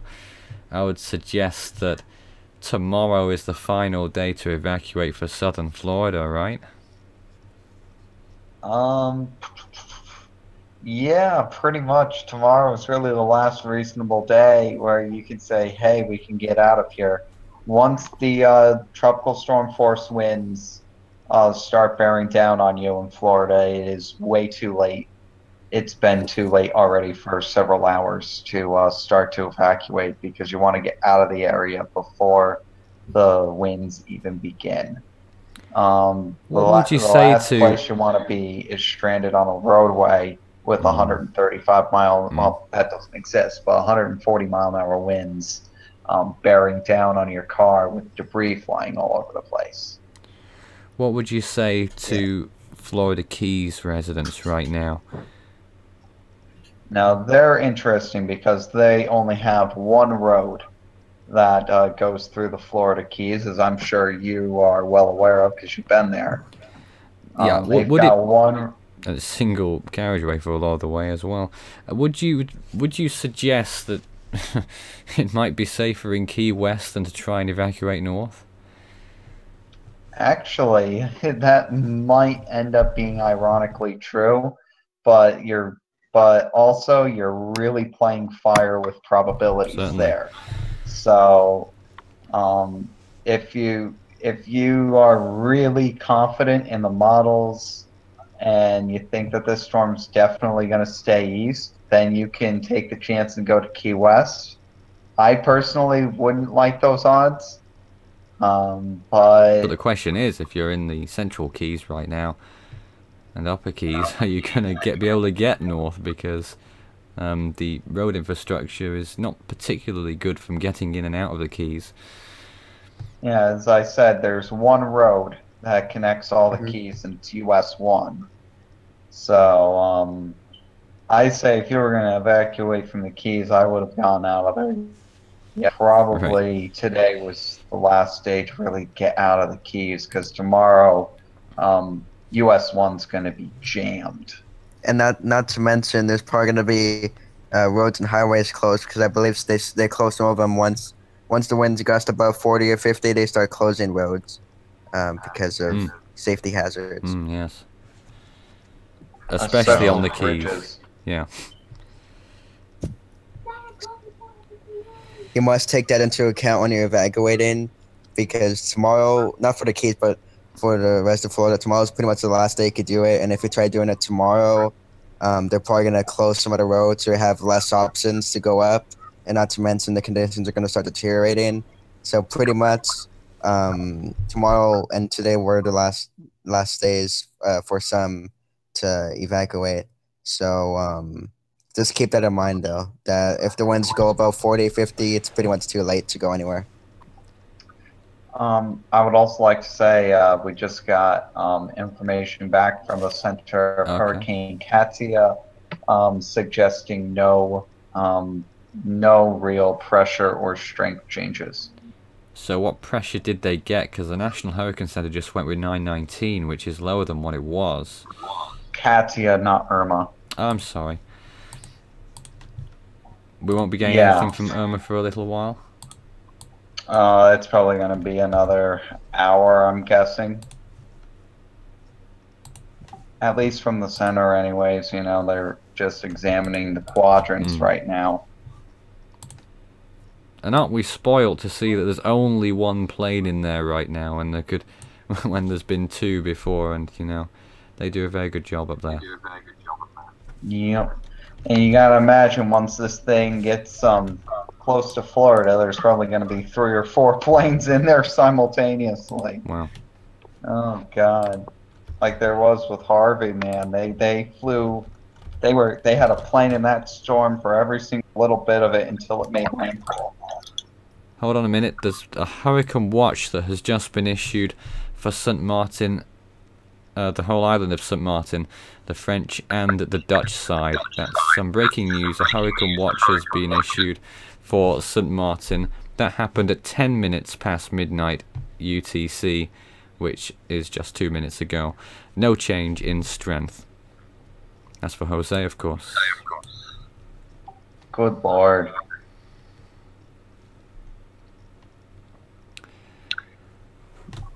Just good Lord. Yeah. Not good. Not good at all. Oh, and Devin, you saw the 10-second, looks like 68 knot surface wind speed off the recon for Katia, right? Yeah, but that's gonna go up because they haven't gotten through all the system yet. So yeah, I'm pretty sure that they're gonna rule that as no change in intensity, especially since the pressure didn't go down. It's really bad. Well, for Irma, it seems that's still going to be a threat. For the Bahamas, it's passing through the Turks and Caicos. Ooh, we just got drop zones coming through on Irma. Oh, we did? What happened? Yeah, and the drop zone would suggest 919. Right. Well, I was looking at the TCHP, or tropical cyclone heat potential. Also, they kind of missed it here, but they got a drop zone in the northwest eye wall, and they got 120 miles an hour at the surface. Orlando? I was saying that I was looking at the tropical cyclone heat potential, and it seems, unfortunately, where Irma's heading, it might be able to sustain its intensity. Yes, Devin, you're still on the air. We're listening to Orlando at this point. Can you hear him? Maybe not. At this point, I'm just looking at the satellite imagery again. You can see it popping up on the screen, and 2 eye walls quite evidently. Maybe you could even argue there's 3. Oh dear. Oh. So it might be doing a Juliet of 2001 and have 3 simultaneous ones? Yeah, it's sort of 2.5 if you look at it. Yeah, because the last storm that I could remember that had 3 simultaneous eye walls was Juliet of 2001 in the Eastern Pacific. This is... Oh, that's the Eastern Pacific for you. The imagery just popping up and in and out here just as it loads the latest frames, and I think they've all loaded now, so we'll have the nice animation to show you what the last 12 minutes has looked like on the infrared satellite on GOES 16. And we're so spoilt these days with the technology that we have to track these storms. Imagine how it would have been like a very long time ago tracking storms like these. It's old day analog. The best one would have been Donna, even though it wasn't nearly as strong as this. Well, you never know, but it doesn't seem as though it was. And not really any other comparisons, at least not since an extremely long time ago. 1780, anyone? No more, please. Yes, no more, please. The rest of the recon data has come through for Katia, and it's basically still the same. They found a peak 10-second surface wind of 70 knots for Katie. I can't say it anymore. Katia. Katia. Katia. Haven't seen a pressure just yet, but I imagine it probably hasn't even changed that much. It's an odd name. I told you that the pressure they went with 980, and I'm gonna guess that that's pretty much even. Yeah, probably is, but I haven't looked at it yet. I know. But that's the latest from Katia. That is a remarkably tiny storm. It's very tiny. Well, seems like as though Jose is still being called Jose. And unfortunately, it looks like it might be heading into the same area where Irma hit, right? Yeah, that's the worst part about it. Obviously, those hurricane watches that are coming into effect for the same places that that Irma hit, and Terrible. And model guidance all would suggest that Barbuda and St. Martin would be on the edge of hurricane force winds. It's almost a 50-50 thing for that as well, but it's pretty assured they're going to get tropical storm conditions. My goodness. Of all places, this thing could hit. It hits the areas that were affected by Irma, like literally like 2-3 days earlier. Poor people. Yeah. It's just sad. To have storms like this back to back, it's terrible. We're And switching. It looks like. Go ahead. We're switching to the infrared views now on both of those storms on the little floater images at the bottom. Let me just blow up the Jose picture for a few moments so that you can see how it looks. And this is how it's been progressing in those latest frames, and that eye is really coming out as well, you know. And the eye wall is not, the cloud tops aren't quite there yet, but you know, this could be a category 4 tonight. And I know this is really far out, but later on it seems that Jose might come really close to Bermuda later on next week. Yeah, but again, Bermuda's it's got to really watch far that. out. It's Bermuda's really far gonna have out, to so it could change. But you guys need to be watching this too. You might be getting a hurricane up your way, possibly. Bermuda are used Big to all if. of these threats though, aren't they? Because hurricanes quite often go by there, and I can't remember if there was anything since Gonzalo. That was impressive. We had, I think it was Gonzalo and I think it was it may have been another storm. I think it was Gonzalo We and had Faye Faye back to first, back. yeah, and Faye didn't really impress at all, and then you had Gonzalo category 4, and yeah, it's back to back. But yeah, their infrastructure is really well built to for these things. So they really don't have too much. I'm not sure if any of you guys have an answer for it. But when was the last time we had 3 major hurricanes back to back, and each one brought hurricane force winds to any land areas? last year. Matthew, Nicole, and Otto. Oh. Because Nicole was... that's the answer. Nicole was the one at Bermuda. That's the last one since... I knew I'd forgotten one. We all forget. We all forget Nicole. The one that rapidly intensified to like a 4, right? Yeah, gee. What a surprise. The storm that made me want to throw something at somebody. Oh, yeah. Me? No, not you. Because we put it on the bloopers that Devon thought it wouldn't form on a live stream. Sorry about that. No. I mean, the conditions looked horrible. And they were horrible for a while, and then I guess the sun, the moon, the planets, the stars, they all aligned. And Cat 4. Oh my goodness. That happens. Devon, have you been looking at the latest infrared imagery of these 2.5 eye walls on Irma? Nope. Oh. Has anyone else? No.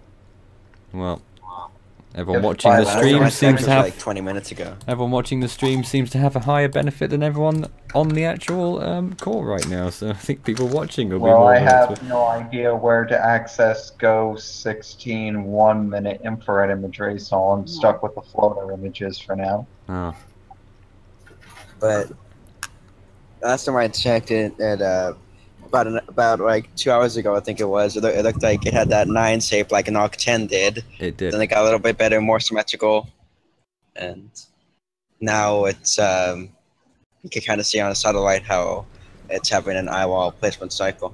And it's still looking good for it. And I wonder if we can just get to the latest image there and see what the eye temperature is now. We always check the eye temperature every so often just to see, because it is often an indication of how strong the storm is with the eye wall temperatures to go with them. Eye temperature is still 16, so it stayed pretty constant all day today. Interesting. I'm really surprised by that, because that eye is really getting ragged. Well, it doesn't At appear least that's so. what I can see. At least that's what I can see in the floater imagery. Maybe you're getting something else with the high res, but the floater images is all I got, and I can see that the eyes had a. It's always maintained that really warm part, but it's also not exactly the most symmetrical. Oh well, thing. well, true. If you were to take the mean temperature of the eye, it's probably gone down a little bit.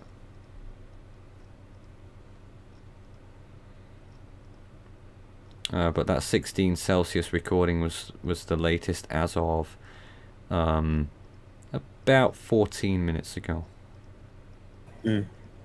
About to look at the newest imagery and see if it's. So you can see that eye wall placement cycle again. More questions. The obvious: could Florida have a Category 5 landfall? Well, it could, but it's very unlikely. And like Devin said, I mean, there's only been 3 Category 5 landfalls. It's really, really rare for that to happen. 2 in Florida. To even add even full. I mean, when you think about it, even it's add quite surprising more. there's not been more, to be honest. Yeah, well, no. No? One thing that's really in common with all those Category 5 landfalls is that all 3 of them have been very small storms. Yeah.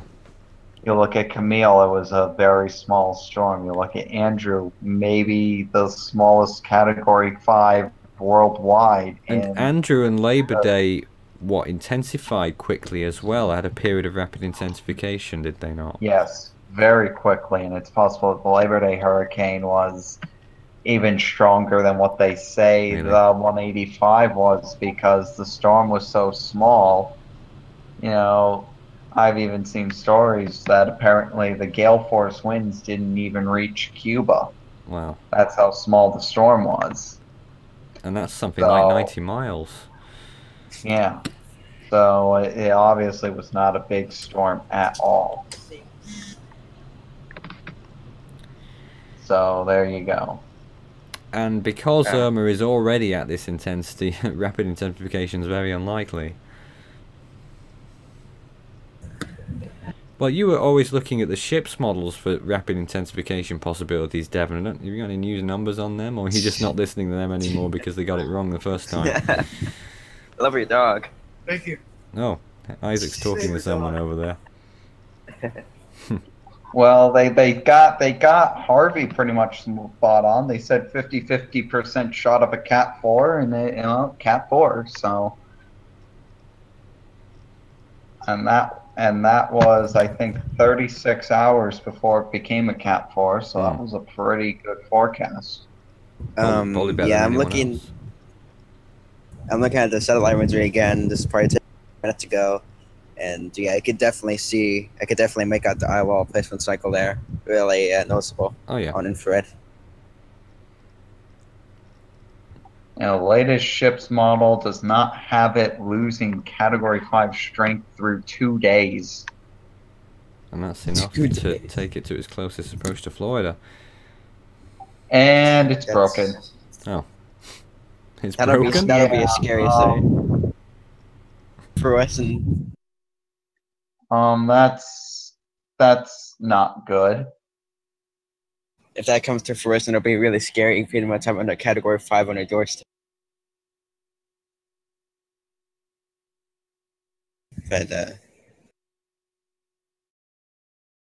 I'm just trying to figure out right now, even in the sort of macro level here, as to how much this storm may be going north or south of forecast right now with Irma, because that's could make all the difference. I'm not sure at this moment how far it is in relation. I'm just trying to work it out. Probably about the same as what it's been forecast. But it's going to make landfall on one of those islands rather soon. I forget the name of it. Inagua Island. It is? Okay. That's the Bahamas, isn't it? The southernmost of the Bahamas. I believe so, yeah. And the ones further east there, which are just within the storm's eyewall grip, are the Turks and Caicos Islands, the Caicos in particular. And yeah, it's pretty much exactly following the forecast right now. Which is good. Which is good for the forecasters. Bad for Florida, but good for the forecasters. Yeah, I suppose so. I'm gonna go for like 10-15 minutes. I gotta go do something really quick. Yeah. So I'm gonna be. So I mean, be back. I'm not sure if we should stick around or not at this point. There's not too much else to say between now and the next update. Shouldn't take me 2 months to do it. Just gotta tend to my garden because I'm a garden guy. But if anyone else has got any more questions, we'll stick around a little longer. Will Jose hit North Carolina? Well, doubtful. Yeah, it's doubtful. One or two of the models might have hinted at something like that in an extreme long range after it stalls out to sea for 2 weeks. Is Jose's path guaranteed, or can it still hit Cuba? I think you might mean Irma. But if there's you do definitely mean there's definitely a possibility that it could still go over Cuba. Yeah, but it's looking unlikely. Okay. Wow, could you imagine if that happened? And Irma would, of course, weaken if Anyways, it did. I wanted to look through a little bit of my own personal database. All right. What for? Wanted. I think we might be losing you there. Oh dear, I'm There sorry. we are, we've got you back. I just wanted to find a storm that has made landfall on Inagua Island before. Okay. And I found one, and it might be interesting to know what it is. It's Hurricane Ike of 2008 that made landfall as a that was a I believe that would be a Cat 4 landfall. Don't give us any Ike comparisons, please. I know. Not giving any Ike comparisons, but I'm just saying that's a storm that has made landfall on Inagua Island before. This, by all means, is not going to do anything close to Ike. It's not going to come anywhere near Texas, but I'm just going to say that right now that is the only storm since 1961 that has made landfall on Inagua Island. Unbelievable. Though I guess these islands are pretty small and hard to hit, so to speak. But it looks almost assured that the eye is going to pass over the northern part of Inagua Island as it completes its eyewall replacement. It looks like 2 eyewalls will impact that island as well. Gee. Oh, they're going to see 2 wind peaks.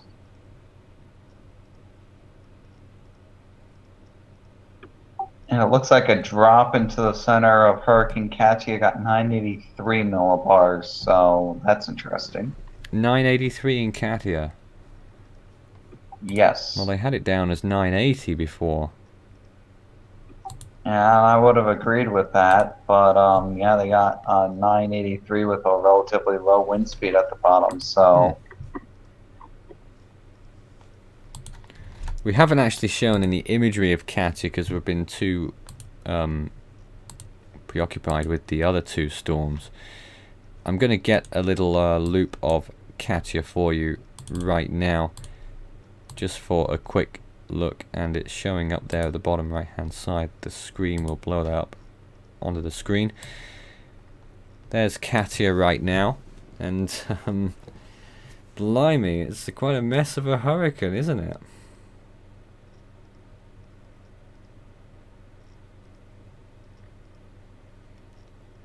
And we are not hearing you at this point. More questions though. Can Jose get Category 5, or is it not possible?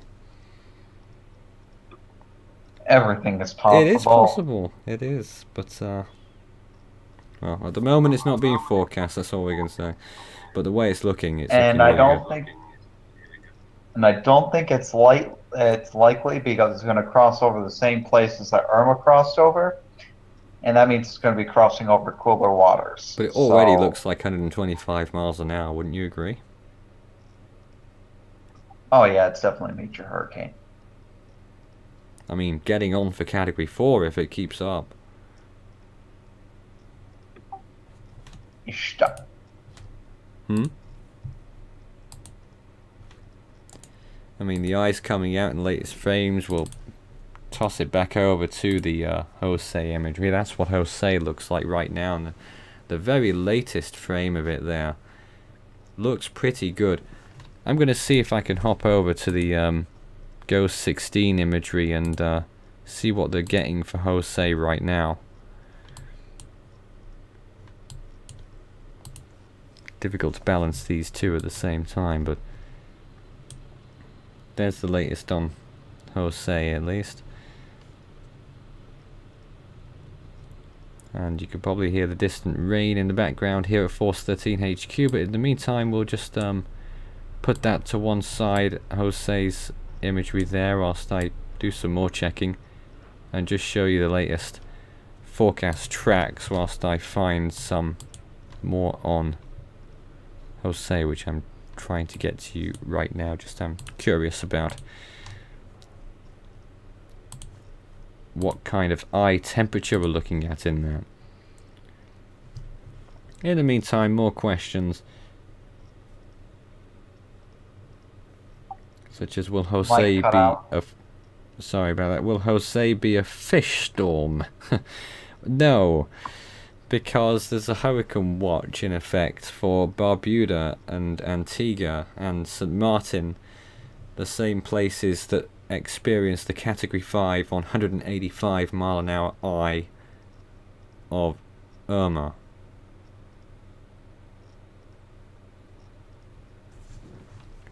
I'm still trying to get some images here, but it's not working out for me right now. All of the image servers are just being loaded to the absolute maximum. No, it wasn't anything to do with that. Because this is our first really serious Category 5 in the Atlantic Basin since 2007. You have to remember that as well. I mean, people are... The last time we had situations like these was probably 2005, when you had two storms of huge threat to the United States within a week of each other, two storms potentially destroying the Caribbean within a week of each other as well, all three of them. I mean, the last time anything like that happened, the internet was much smaller.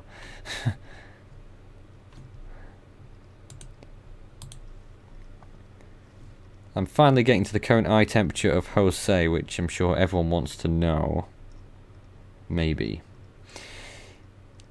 But I'll tell you it anyway. The current eye temperature in Jose is +4, Devon. Sounds legit. The maximum eye wall temperature is in the region of around -65. That's maximum. Ooh, that's awful. Well, it's getting there. If it gets into the -70s, you can call it Cat 4. Well, it's got about 10 degrees to gain there before we start taking that storm any kind of Cat 4 seriously. But do take a look. Here's the image. The size difference between these two storms. Huh. Yeah, I know. And Irma isn't even that big. Yeah. That's the crazy part. Yeah. I mean, Irma is it's about an average size for a hurricane. It's not that huge, honestly. Meanwhile, Jose is small, and Katia is even smaller. It makes this storm look like it's about 300 miles in radius, and it's just Ooh. not. Oh. Katia's eye wall probably fits inside Irma's eye. Yeah, it easily does. Probably all of Katia fits inside of Irma's eye. All of Katia's hurricane force wins, no doubt. Not quite all of Katia just yet, but you know, and then you look at, and then you think of the other extreme when it comes to hurricanes, and you look at the West Pacific, and you look at those typhoons over there. Some typhoon eyes would eat up the whole of Irma's first and second eye wall. Oh, no doubt about it. Remarkable size Okay, I'm back. and scale. Hi, welcome back. What were we talking about? I remember there was one West Pacific typhoon recently that had like a 200-mile eye or something. Ugh. It's insane. Yeah, Called. It was Typhoon Carmen of 1960. No, I mean recently, like last year. Oh, was it, I forget. What was it? I forgot. Some obscure I name. forgot. What did you say it was 2 years ago? Or one year ago? Last year, I think. Last year. The only ones I could really think of that had like pretty big eyes are like at Sony in the Western Pacific, but like No, it was can't really weak, think of much like else. Cat 1. Talus, I don't know. Answers on the postcard, please. It Temperature. was Nita. All right. Temperature of Irma right now is plus 15. It's gone down slightly.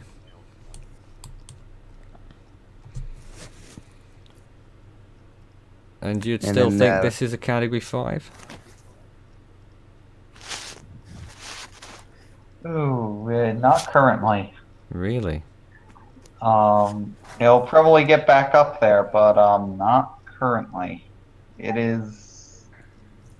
Boy, if it is, it's barely hanging on, man. I mean, we're not trying to be wishful or anything, but we really do hope this storm weakens. Isn't that a remarkable thought? Someone in the media wishing that this storm would weaken. Yeah. Because, you know, we're just doing it as it is from the grassroots perspective rather than the hype train perspective. You know? Because regular media, if it's Category 5 for longer, the better, Jeez. for more views. Pretty much how it works. No, thank you. We of course we appreciate the support that we get, but you know, I mean, we like the legitimate support that we do receive when we're on our streams, you know. Whereas people who spout out the nonsense about these storms, I mean, people don't really watch and 200 miles an hour. I mean, some people lap that up, and I honestly don't understand it. But you know, there we go. Yeah, and I don't know if you guys said this already because I was gone for the past 10 minutes, but recon going in for another pass on Irma. Yeah, well, we'll wait around for that. I'm not sure how long we want to stay here, but I keep saying that. But yeah, if we do finish up the stream shortly, we will do more updates off the air and on recorded updates. Do subscribe to us if you haven't, by the way. It's the best way to keep in touch with the new updates as soon as they come out. We do regular updates. I think in the last 3 or 4 days, you know, it's been on average maybe an update every 3 hours during this storm, and it's just all go here. yeah. but we'll continue to take your questions. When Irma comes to Florida, what category will it be? There's another question, another extremely vague question, understandable, wanting to know how strong the storm will be, but unfortunately we don't have the answer, because anything can happen with this storm. There's a very small chance it could still be category 5 when it gets to Florida. Even if it does make a landfall, it may not even make a landfall, but it's more than half chance of doing so. And the highest probability is probably for category 4 and or high-end category 3. You know what I always wondered about? The National Hurricane Center, you remember, I'm sure it was them, what they used to do was issue wind speed probabilities by category. Do you remember that, Devon? And they don't do that anymore. They used to issue wind speeds by what? By category. I'm sure it was them who did that. I'm trying to spark my memory. I don't know. My internet's really going out in waves right now, and all my audio is getting really distorted badly, and I'm trying my best to figure out what you guys are saying right now, and it's becoming a really struggle. Yeah, it gets that bad over here too sometimes. The wonders of the internet. Yeah, we'll then probably again- finish up here shortly, because there's not too much to divulge right now, as we're just continually watching the storm slowly mesmerized in hypnosis as it continues to move ever closer to the first island of the Bahamas, as borderline category 5, still is category 5, with that eye and double eye wall swirling around. It's just, gee. And I guess going back to Jose, for those who are just joining or have, want to know what's going on with Jose, again, there's hurricane watches in effect for the northern wards, because Jose is expected to produce possibly high-end tropical storm to low-grade category 1 force winds, I believe, to the Leeward Islands that were affected by Irma too long ago. Yeah. So there's a hurricane watch in effect for that, and even later on, if we thought the storm was done, potentially, this is just speculation here, but this storm might also try to affect Bermuda as a maybe category 1 hurricane. Yeah, that's really far out to say. That one is speculative, but for places like Barbuda and Antigua, it's really a concern over there. Yeah. And then obviously you see on your screen right there, Katia, hurricane warnings in effect for pretty much the same areas that had a hurricane warning for Franklin, but I think a few ago, and that needs to be watched really carefully too, because I think the NAT last time I checked it forecasted it to peak as 105 mile an hour category 2 hurricane, I think at landfall, right before landfall in Mexico. So you guys need to be preparing for that one too.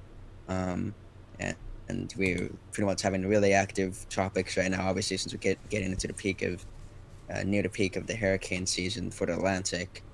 And that'll be coming up really soon. We're right on it, aren't we? I think the actual peak is on the 11th or 12th, if I'm not mistaken. 10th, I believe. 10th? Oh. But It's around then anyway. Yeah, we're getting close to the peak, and all I can really say to people affected by Irma and people on the path of Irma is to heed whatever your local officials say. Do what they say, because if you don't, you can risk your own life and your own safety while you're if you don't do that. I mean, we haven't seen a storm like this in quite a while, and some people are probably, speculative that it will happen or not, because obviously Matthew, and but really all I could say is just prepare for this, heed the warnings from the officials. You're gonna get through it. It just has to go over you, and just keep watching it carefully, because the forecast might change. So that's really all I could say right now. And keep Barbuda and the Leewards in your prayers, because they got really badly hit. Here's a question. What is the nightmare scenario for Irma? That's an extremely odd question. Excuse me. Saw that one coming. Basically, the nightmare scenario has already happened. A Cat 5 landfall on an island that doesn't really have a lot of infrastructure on it. If that tells you anything. Exactly. Will Irma impact Jacksonville? Well, it was on the wind probabilities as they come around on the screen every so often. The wind... Excuse me, the wind probabilities currently say for Jacksonville 31% chance of hurricane force winds, 83% chance of tropical storm force winds. So that's what we have at the moment.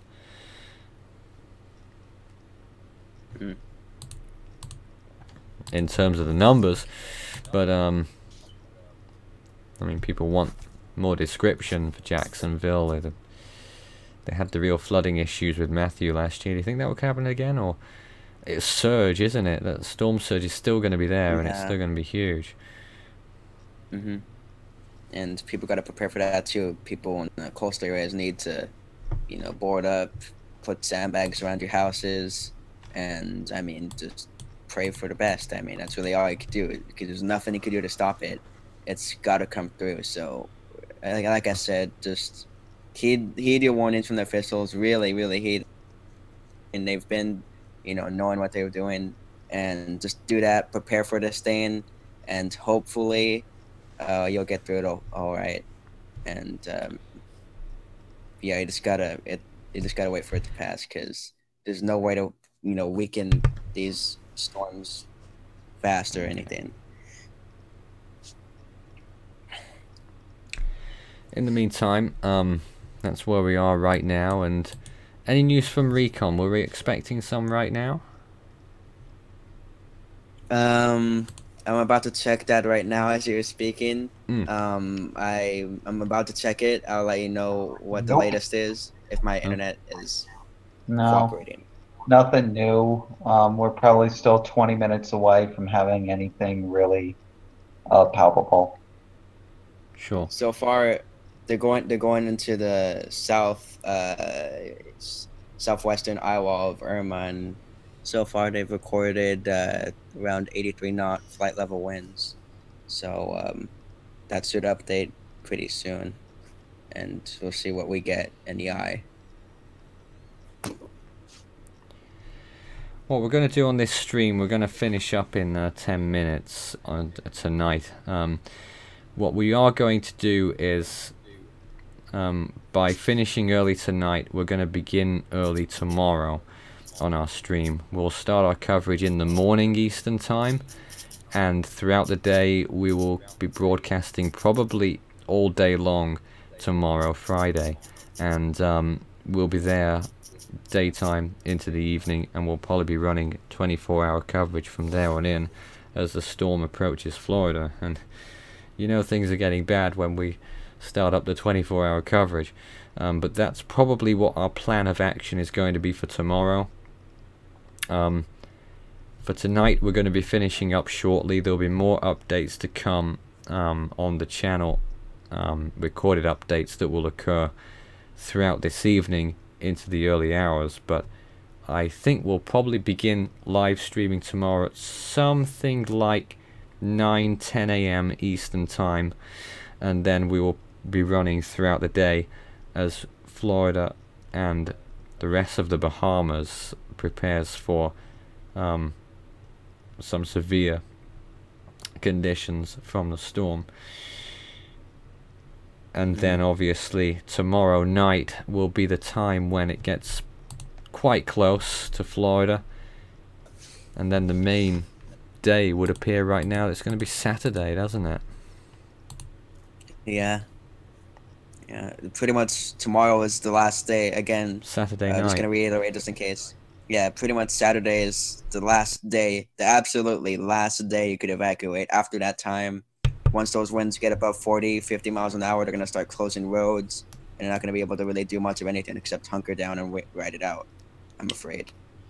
So, again, if you haven't evacuated today, you still have tomorrow, but please, if you're in a mandatory evacuation, or even voluntary evacuation, just get out of this thing, because I would, like Devin said, early on when he was on, I wouldn't want to be anywhere near this storm. And even it could go a little bit more west, it could go a little bit more east in the track. We don't necessarily know too much, so we have to wait and see on that. But again, just tomorrow is the absolute last and final that you could evacuate, and please do it. They're trying to save your lives here. We're tracking 3 hurricanes right now, and before we finish up here, I'm gonna reiterate all the warnings that are currently in effect. A storm surge watch is in effect for Jupiter Inlet southward around the Florida Panhandle to Bonita Beach and the Florida Keys. That same area has a hurricane watch. A hurricane warning for the Dominican Republic from Cabo Francis Viejo to the northern border with Haiti. Haiti from the northern border with the Dominican Republic to Limos and Nicolas.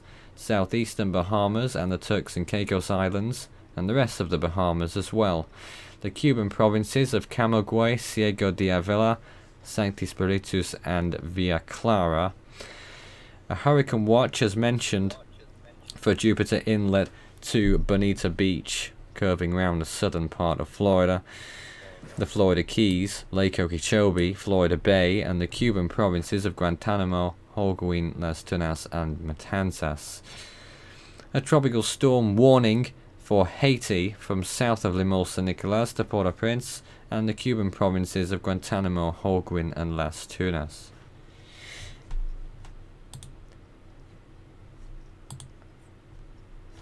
Speak up, too much, just to quickly. I don't think we've touched on this too much, but just to touch on this really quickly, we have a new area of interest in far eastern Atlantic right now. It has a 0% chance of formation within the next 48 hours and a 20% chance of formation through the next 5 days. Just really to monitor here. We'll see what comes out of that. Obviously, you have Katia, Irma, and Jose also active. The warnings for Jose, a hurricane watch for Antigua and Barbuda. Again, the same places that has just been decimated. And a tropical storm watch for Anguilla, Montserrat, St. Kitts and Nevis, Saba and St. Eustatius. And for Katia, a hurricane warning for Cabo Rojo to Laguna Verde, and a tropical storm warning for north of Cabo Rojo to Rio Panuco and south of Laguna Verde to Puerto Veracruz. So that is the current situation right now. A hell of a lot to keep on top of, and we will continue with updates throughout tonight. You can contact Force 13 in the meantime by going to our Facebook and Twitter pages. Search Force 13 all in text. You can also add Fool 13 on Skype, FOOL13, and add extension 9094 on Discord. If you have any particular questions, that's the way to get to my personal account on the Skype and Discord. We do have chat rooms on there as well, if you'd like to get involved in the conversation. But that's about it here. Isaac, any final thoughts? Well, I was hoping the recon data would be out by now, but it doesn't look like it wants to cooperate with me. But basically, I'll have to say again, for those of you in Florida in the path of Irma, please heed the mandatory evacuations and even the voluntary evacuations, because I would want to be just out of the path of this thing. Make sure you have everything in a safe and secure place. Lock the doors when you evacuate, because looters might be an issue after this thing comes through. Again, just please evacuate. Tomorrow is the absolute last day you could evacuate. And again, like I said, once those winds reach above 40-50 miles an hour, they're going to start closing highways because they think it's too dangerous. On the left-hand side of the screen right now, you can see all of those outlets in text as well, if you need a little bit of a... And again, also watch Jose as well. Katia also was supposed to make a landfall in Mexico as maybe a Category 2. So active tropics, please keep an eye on them. Go to the NHC for more updates, and Force 13 site for also regular updates. And stay safe. It's going to be all right. hell. we're sort of labouring our exit now, so we're finishing up here, and as said, more updates to come. Stay tuned, stay safe, and 3 hurricanes active right now, and it's a situation that we've not seen for quite a long time. That's all from us here at Force 13 HQ. We'll be here bright and early around 9 or 10 AM Eastern Time. We'll remind everyone on Facebook and Twitter just ahead of the live event when we're doing it. And we will be with you all day on Friday. That's all for now, and good night.